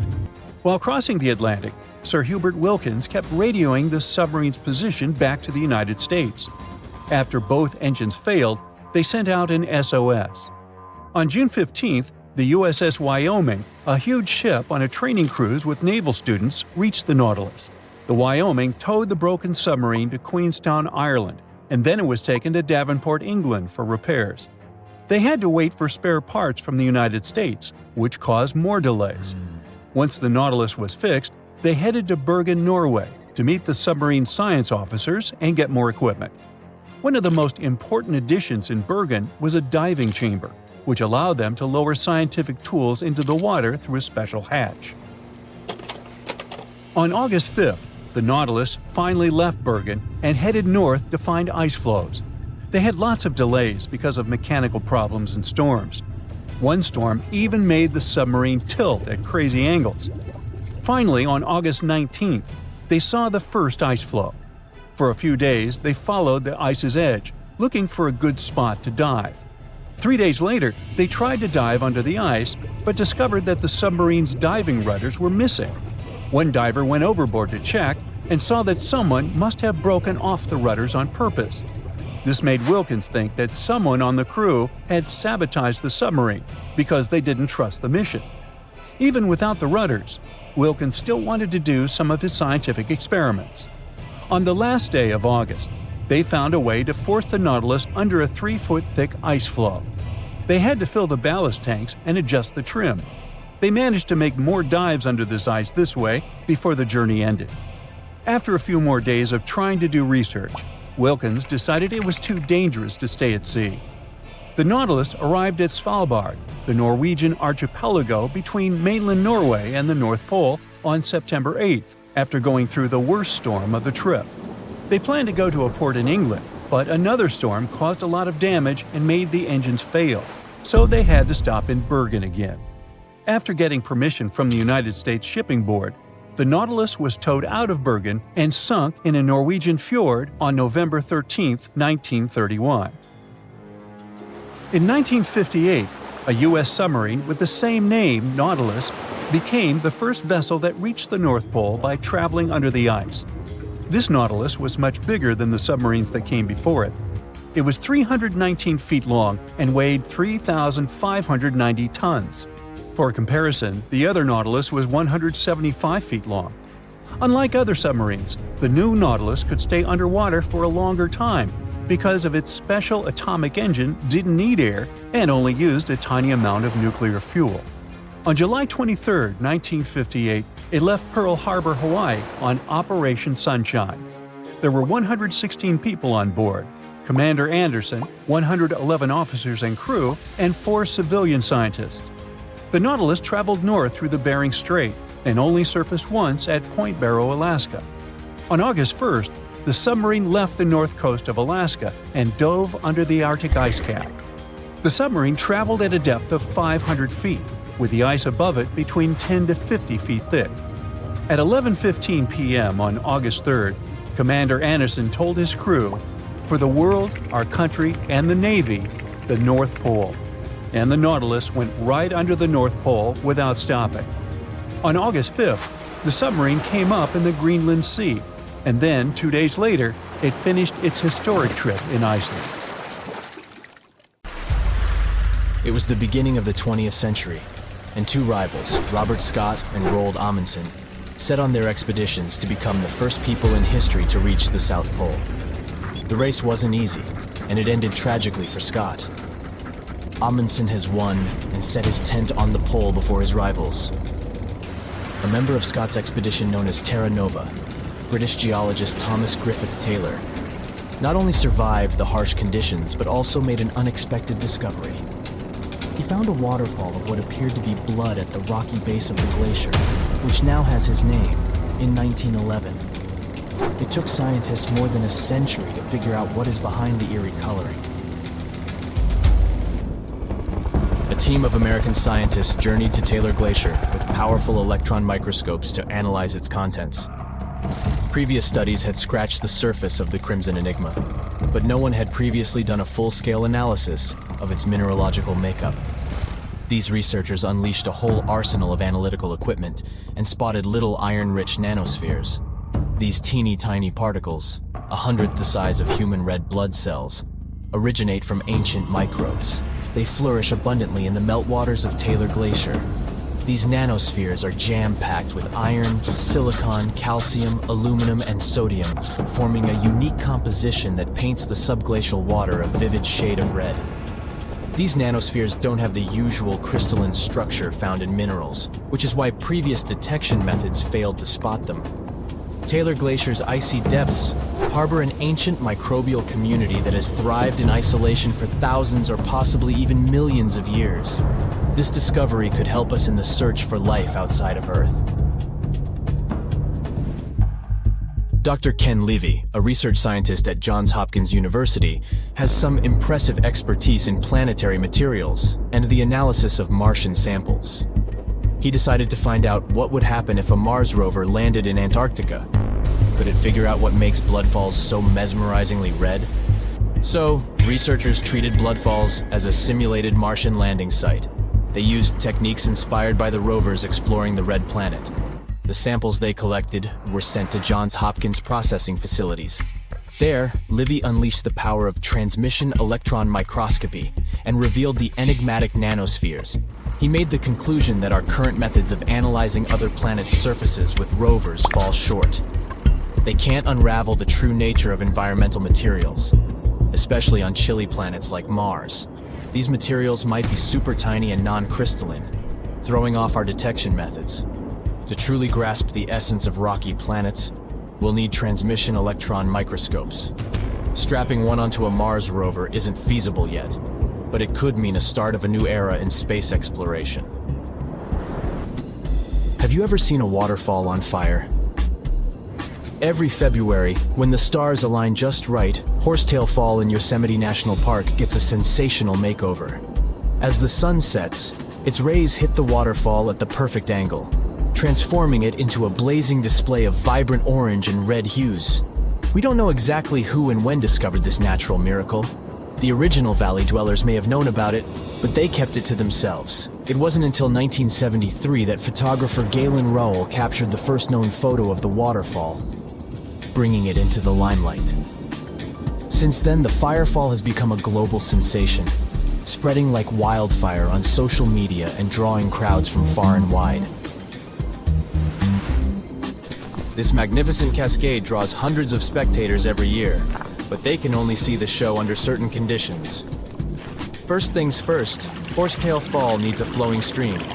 If there's not enough snowpack in February, the waterfall won't have enough water to create the magic. The temperatures must be warm enough to melt the snowpack during the day. If it's too chilly, the snow will stay frozen, and the fiery spectacle won't ignite. Second, we need a clear western sky at sunset. Those sunbeams need a straight path to hit Horsetail Fall and make it come alive. And since the weather in Yosemite is ever-changing, clouds can magically clear up just in time for the show. If all the conditions are just right, you'll witness the Yosemite Firefall in all its glory for about 10 minutes.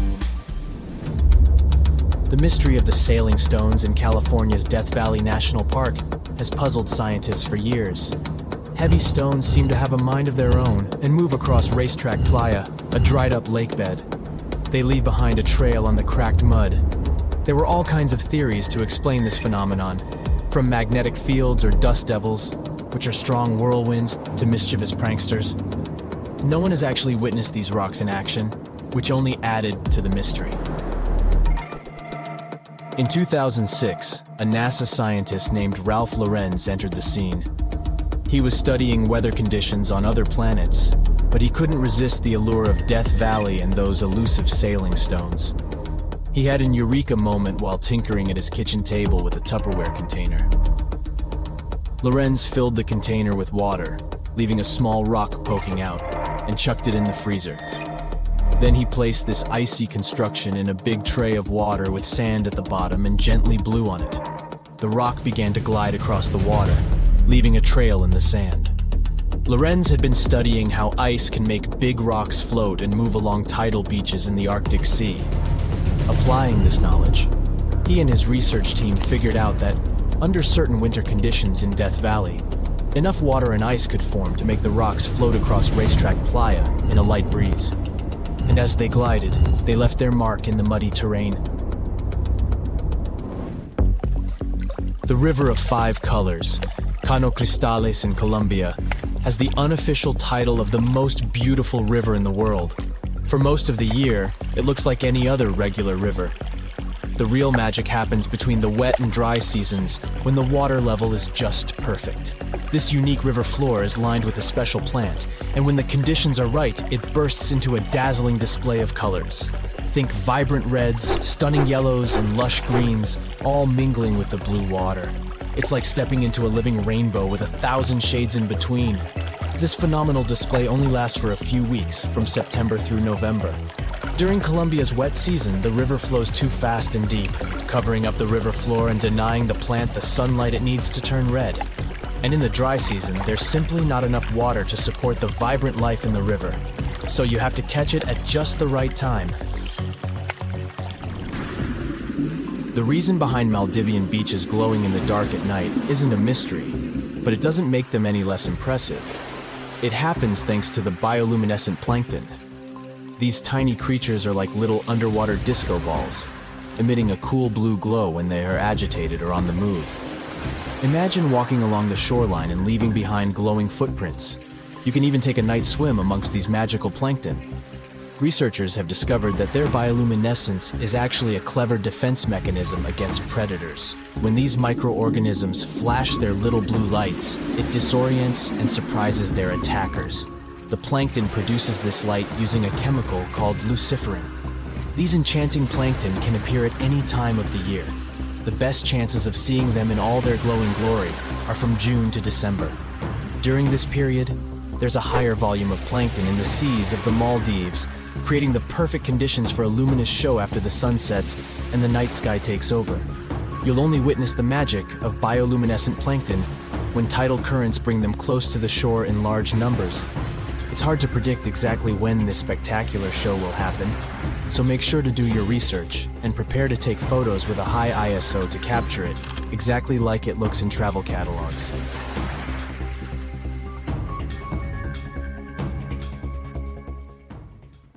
Strange things occur in the cold waters of Antarctica. One of these things happened to a ship called Jenny. It was a small schooner whose history began in 1822. The boat and its crew set sail and disappeared a year later. For 18 years, the ship was considered sunk. People forgot about it, but in 1840, the vessel reminded the world of itself. That year, the whaling ship Hope sailed through the Drake Channel in Antarctica. The crew members noticed a ship among icebergs. It was the schooner Jenny. It was floating slowly in the dark, with no signs of life. The captain of the Hope, Mr. Brighton, gave the order to approach the mysterious vessel. They thought it was some creepy ghost ship, but as they came closer, they noticed crew members on the deck. The sailors of the Hope called out to them, but received no answer. This time, it became clear that something terrible had happened to the Jenny. When Brighton boarded, he realized that the Jenny crew members weren't missing. They were here. Frozen people stood like statues. Brighton went down to the lower deck and found the captain. He was sitting frozen at the table, holding a pen. Brighton looked at the logbook. The last record was made on May 4th, 1823. The captain wrote that he was the only living member of the crew. They spent 71 days without food. It seemed that the ship got lost in the sea because its captain went off course or sailed into an iceberg, but no one knew for sure. After that, nobody ever saw the Jenny again. According to rumors, the crew of the Hope abandoned the frozen ship and left it to drift in the cold waters. According to other rumors, this whole story is fiction. The story of the Jenny was described in a German magazine in the middle of the 19th century. Still, there was no further evidence of the ship's existence. Already in our time, Cambridge University decided to explore the case of the Jenny. The researchers discovered that one of the crew members of the Hope, who didn't disclose his name, told someone the legend of the frozen ship. Someone shared the story with another guy, and it was published in a German magazine called Globus. And that's all. There was no other evidence. One of the most famous ghost ships was the Mary Celeste, and there's no doubt about its existence. The history of this vessel was documented in court. People wrote about it in newspapers, but the most exciting thing is that the ship continued to be used even after 10 people disappeared from its deck.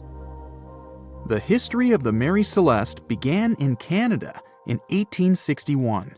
When it was first built, the ship was called the Amazon. It changed captains several times, and it also hit some rocks. The boat was sold, bought, then sold again, repaired, and sailed under the name Mary Celeste.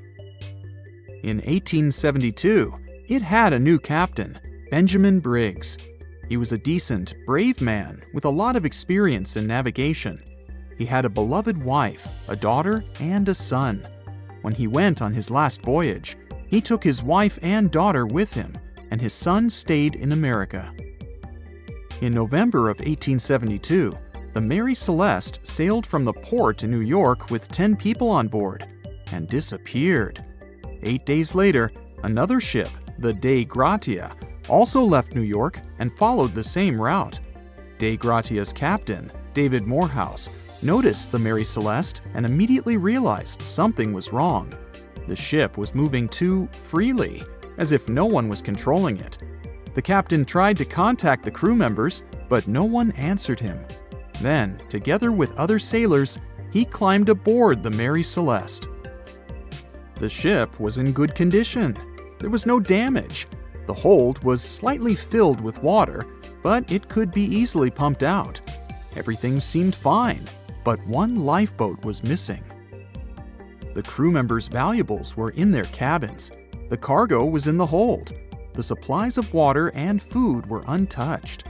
Judging by the records in the logbook, the ship was caught in a storm, but it was not too strong. Other ships also sailed through this storm, but nothing bad happened to them. The last record was dated November 25th, and it claimed that everything was fine.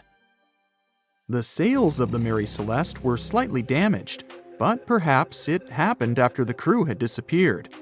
The whole ship was in excellent condition, but what made the people leave it? Part of the crew of the Dei Gratia stayed on board the Mary Celeste to bring it to dry land. Everything went well. They delivered the ship to the closest port.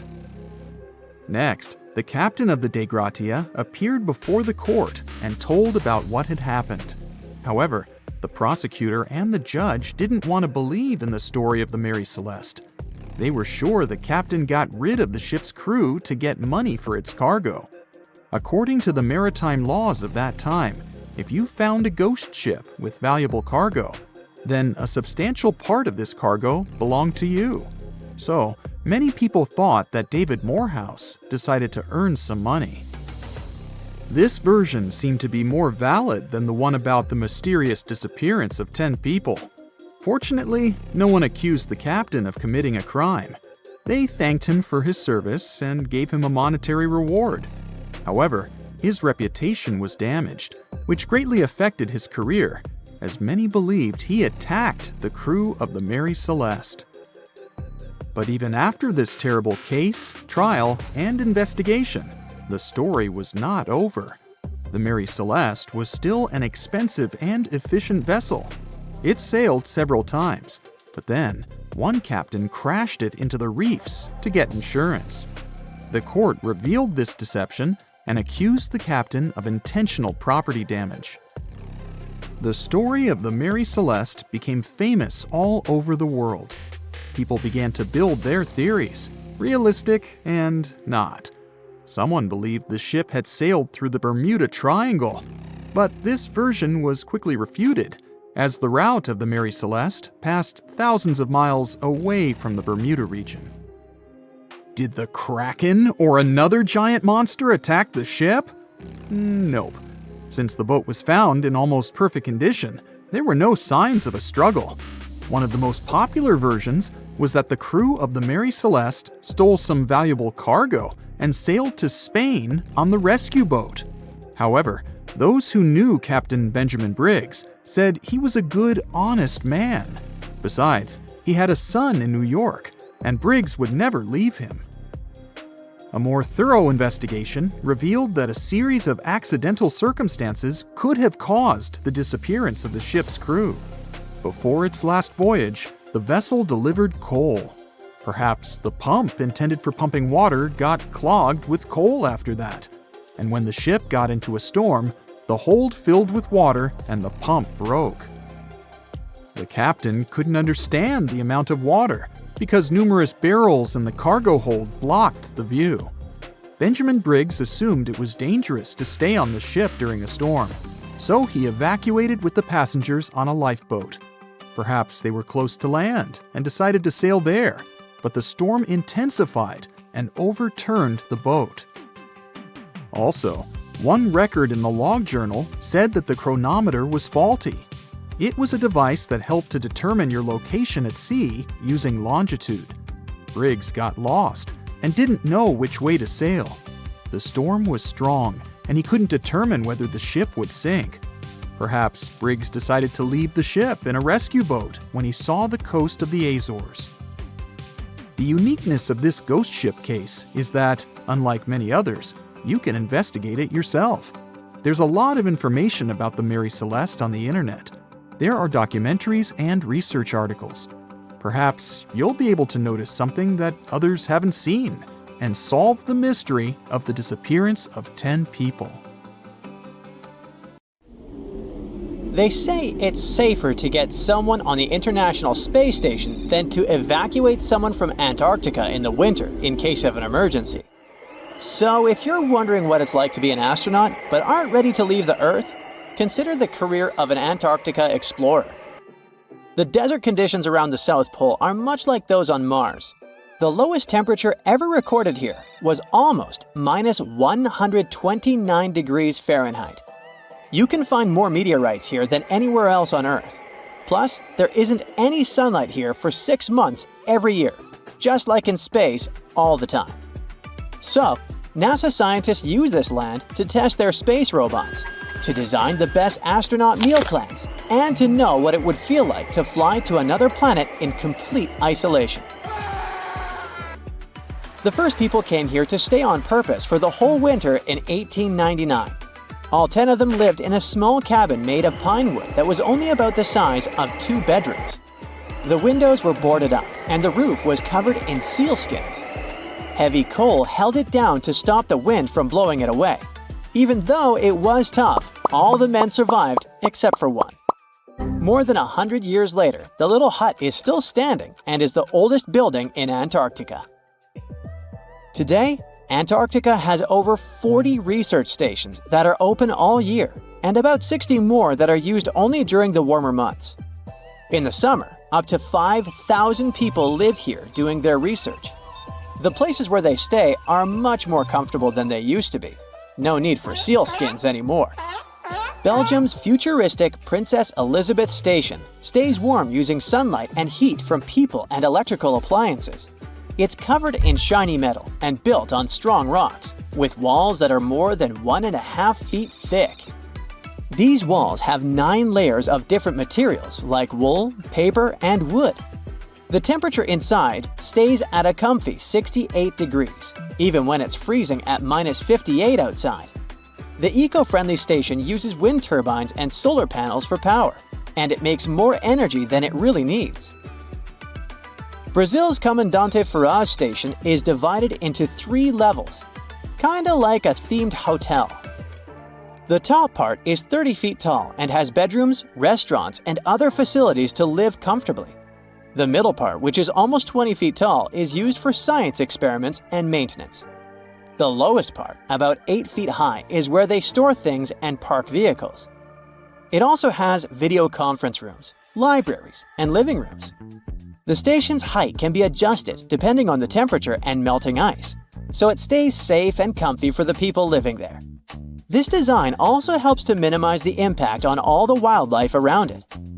Another interesting station is Britain's Halley 6 Antarctic Research Station, which looks like a robot from Star Wars. It's made up of 8 separate sections. The station sits on tall legs that allow the wind to blow the snow away. This way, it isn't stuck to the ground. The bottom is shaped like sleds, so they can move the station around when needed. This is important because it sits on a huge moving glacier, which slowly pushes it towards the sea. The station sleds let it be moved back regularly for important studies, like observing the atmosphere. This is the first research station that can be fully moved like this. Some scientists don't stay at research stations, but live in tents on the ice for days. They spend around half of the time trapped inside because the wind blows some serious amounts of snow on the tents and blocks the exit. They say it feels like exploring space. One earthly question, though, is how they use the bathroom while out exploring in Antarctica and not at a research station. There aren't any real bathrooms unless you bring or make one. Some explorers use a special tent just for that, or build snow walls or igloos for privacy.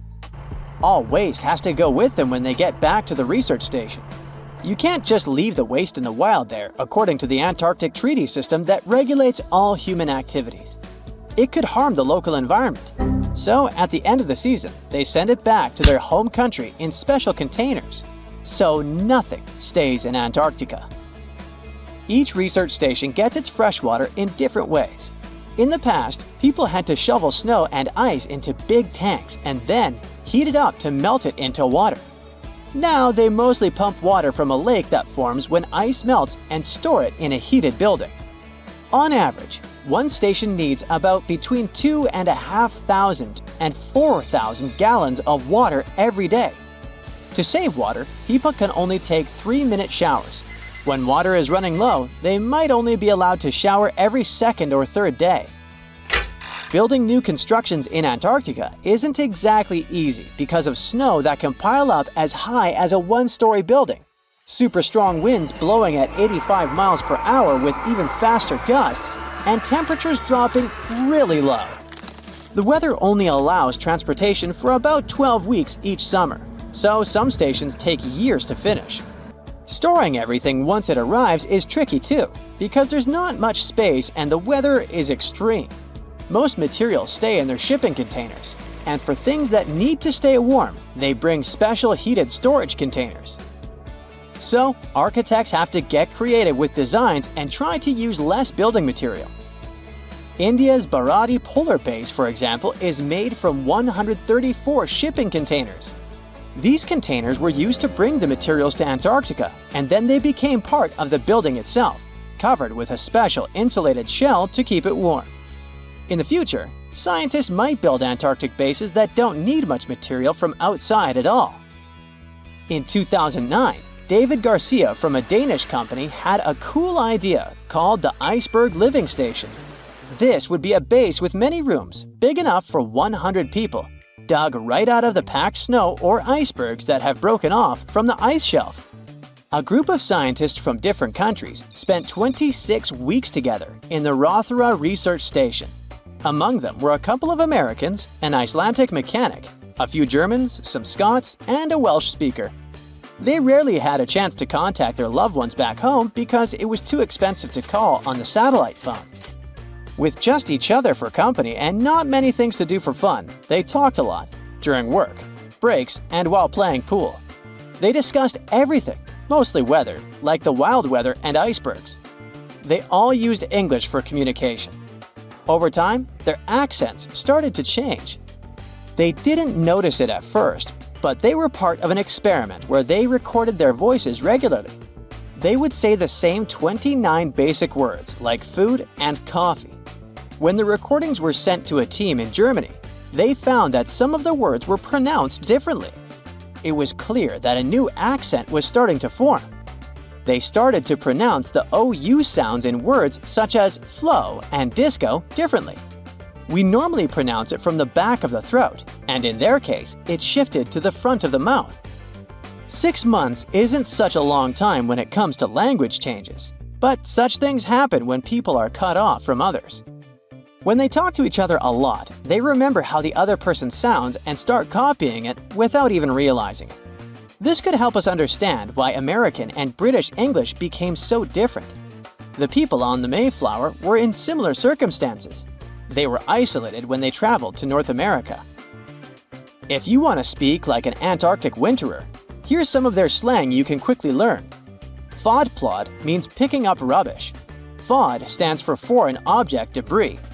If someone tells you it's a dingle day today, they mean the skies are clear blue.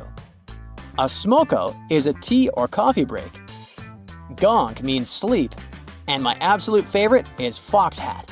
It means the base cinema night.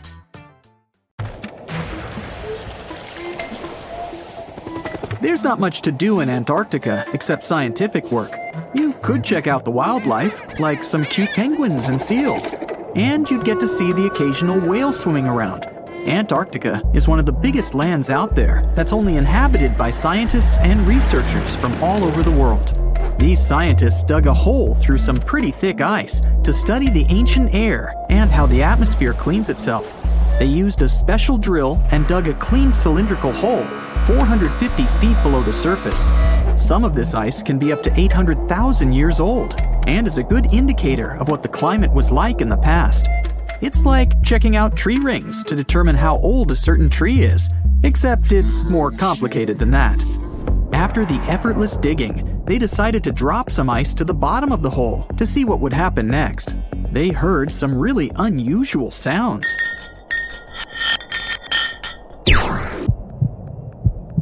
It felt like being on a spaceship traveling through a bunch of obstacles with many rocks smashing into each other.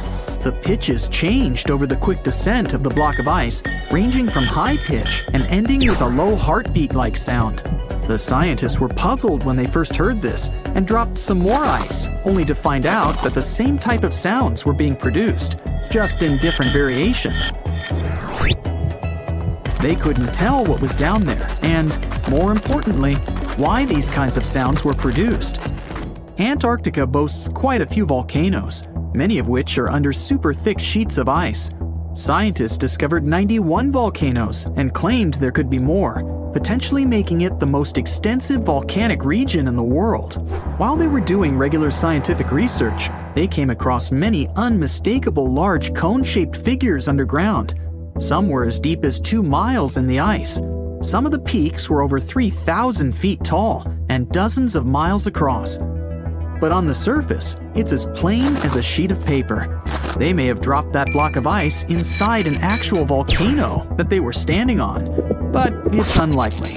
Even though the underground volcano presence was discovered by accident, there's a small chance they were actually standing on one where they had their workstation set up. It's more likely that they worked in an area where studying ancient climates is easier and less dangerous than other places. They collect ice samples and study them in a lab. It's like discovering a prehistoric insect embedded in amber millions of years ago when dinosaurs used to roam the land. But instead of little bugs, scientists study ancient dust, air bubbles, sea salts, volcanic ash, and anything else that may have come from the environment. They can practically tell how the climate was during that time. These ice samples might show that Antarctica's western ice sheet melted when the Earth's climate warmed up. If it did, then it's likely to happen again. That would mean sea levels rising, affecting coastal cities and small remote islands. But scientists aren't sure it's true, despite some evidence to back it up. The process of studying ice samples can take a week or even a year, depending on what they find. They crush or melt the sample bit by bit. And like those tree rings, the deeper the layer, the further we go back in time. In order to study ancient bubbles trapped in ice, researchers have to crush the samples under a vacuum hood to keep the air out while extracting the air and putting it in vials. There are various instruments and devices to study the ice samples, but because it's so sensitive to damage, each measurement must be in a clean room setting so that nothing gets compromised. The scientists have to wear proper bodysuits and many layers of gloves and constantly get ventilated. Even something as tiny and insignificant as a fingerprint can ruin a sample. They look for certain patterns to see changes in the atmosphere's composition and temperature. But dropping a few blocks of ice down a hole wouldn't be so bad. The reason why it made such a peculiar sound is the same reason why a moving car sounds different when it's honking than when it's stationary. The scientific word for it is the Doppler effect. It's an obvious change in the frequency of a wave with respect to an observer who is moving relative to the wave source. The effect doesn't mean the frequency of the sound changes, it just shifts. And this can be said about other types of waves, like water and light. But sound waves are the most popular ones when it comes to the Doppler effect. So, when the scientists dropped the ice block down the bottom of the hole, the sound waves traveled back up and bounced around the narrow tube where they drilled. That's why they got the pew pew sound. Let's not forget that this ice block traveled 450 feet beneath us. Oil ships dig holes in the oceanic crust that go thousands of feet beneath the Earth. The Kola Super Deep Borehole in Russia is the deepest hole ever made by humans. It goes more than 40,000 feet below the surface and took almost 20 years to reach 7.5 miles. Below it is only half the distance to the mantle. In terms of the whole Earth, this very deep hole is literally scratching the surface. This wasn't a hole to dig for oil, and wasn't in the ocean either. The drilling was stopped in 1992 when the engineers found out that the temperatures were 100 degrees Fahrenheit higher than they predicted. And then it was abandoned, and it's just been a barren hole now. but that's the closest we've dug to the center of the planet.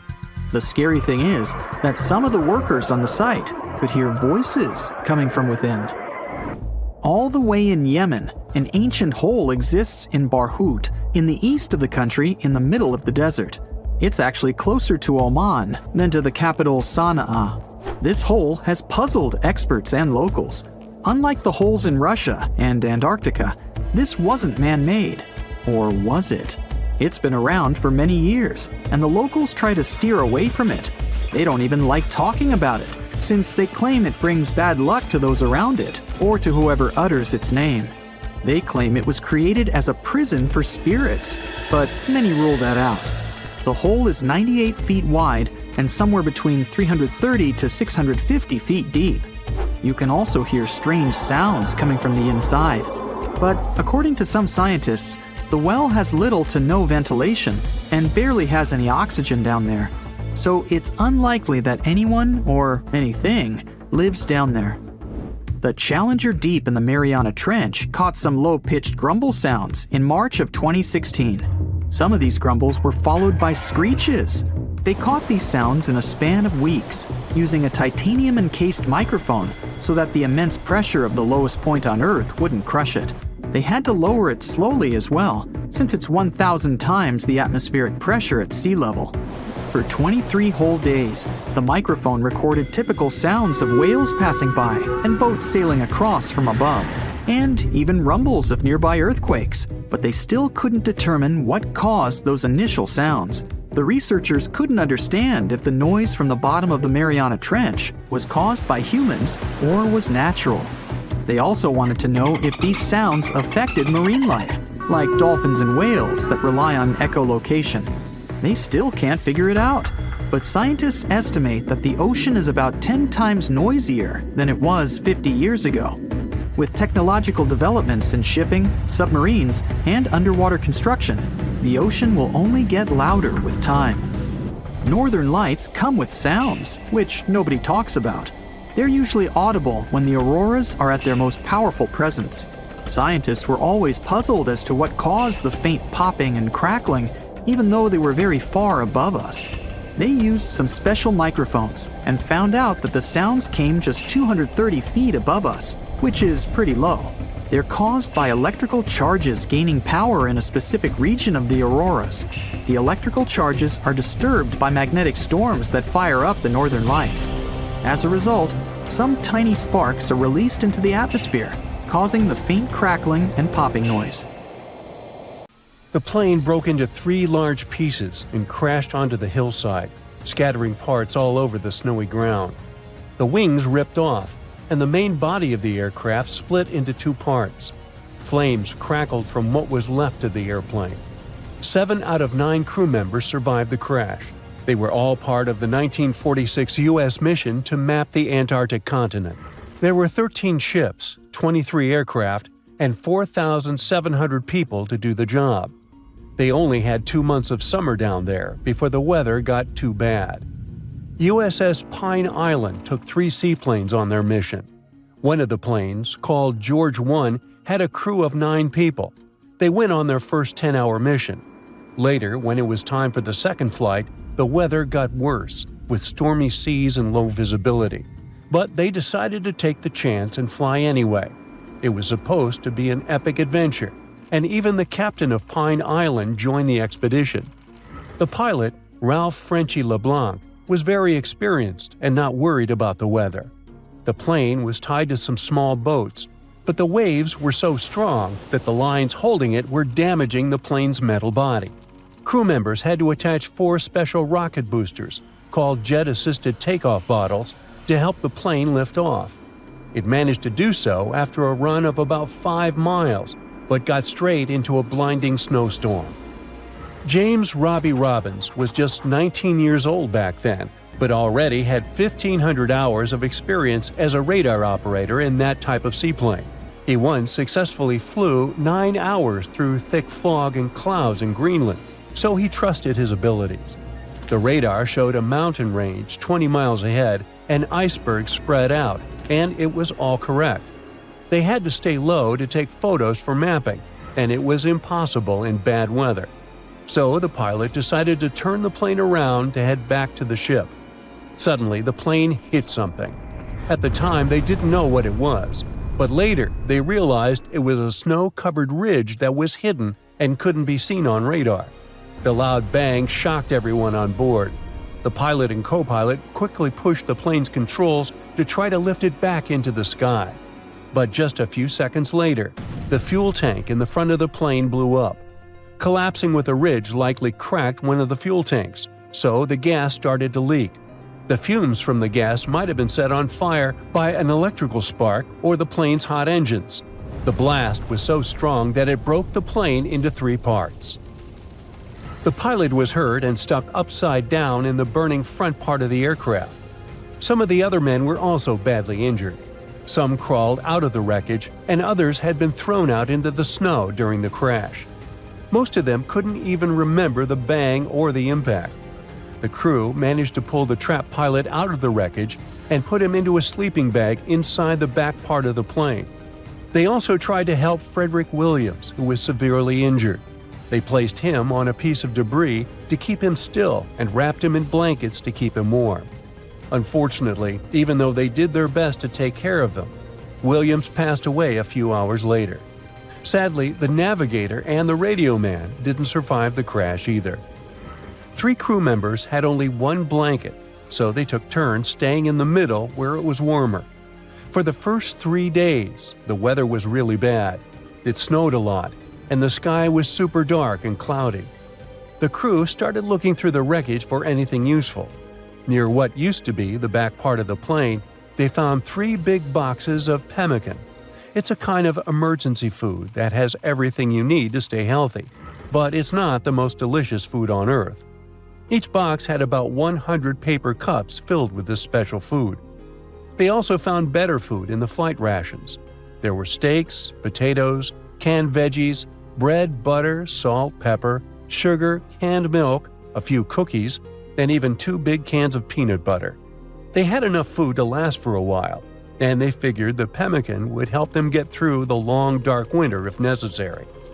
All of the fresh food was hidden in the snow, where the kitchen used to be, so they had to dig it out. They got most of the sugar by licking it off the snow and separating it by taste. The crew also found a small 2-burner stove in the emergency supplies, but they didn't have any fuel. Luckily, the plane had some fuel left in the tanks, so they tapped one of the lines and had enough to last a long time. They kept the burners constantly on to melt snow to fill 2 or 3 water holders that held about 4 or 5 gallons each. It seemed like it took 15 or 20 pots of snow to fill just 1 cup of water. After 3 days, the weather got better, the sky was clear, and the sun was shining brightly. From where they were, they could see the ocean down the hill. While exploring the wreckage, they found more sleeping bags, a camera with film, and other supplies like a sled and a life raft made for 9 people. Days went by, and the sun never went down. Huge, hungry seagulls hanging out right next to the wreck were getting on everyone's nerves. To distract themselves a bit, the crew played an old Navy game called Salvo.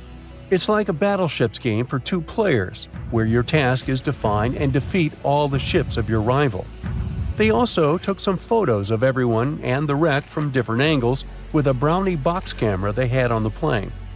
The radar man painted big yellow letters on the airplane's wings with the names of the deceased crew members to make sure rescuers knew what had happened. On the 13th day, a rescue plane finally showed up. Everyone shouted, waved, and did everything to get the pilot's attention, but the plane didn't stop and kept flying. 2 hours later, it came back, and Robbins, in a hurry, threw fuel onto a pile of flammable stuff to set it on fire. The bang was so big, it burned his eyebrows, but it worked. The plane turned and flew toward them, wiggling its wings as a sign it saw them. The pilot dropped a note attached to a weight. It said, "If you can walk to the lake, make a circle. If not, form a straight line." The lake was 10 miles away, but they knew they had no choice but to get there, and so they made a circle, signaling that they were ready for rescue. Then they got to work. They stacked sleeping bags on the sled and placed their injured pilot on top. Robbins took a compass from the crashed plane and attached it to the sled's handlebars to help guide them.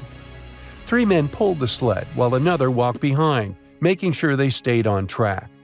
The snow was so deep that they often sank up to their waists. The journey only got easier when they reached solid ground. So it took them 24 hours to walk the 10 miles to the shore. As they got close, a thick fog rolled in, so they couldn't see the rescue plane. But the pilot started the engines and the crew followed the sound. Soon, 2 rescuers arrived in a raft and helped them paddle out to the waiting plane. They climbed aboard and flew back to their ship, the Pine Island. All the survivors were taken to the USS Philippine Sea and later returned home. For 6 of the 9 men who crashed on Thurston Island, life continued.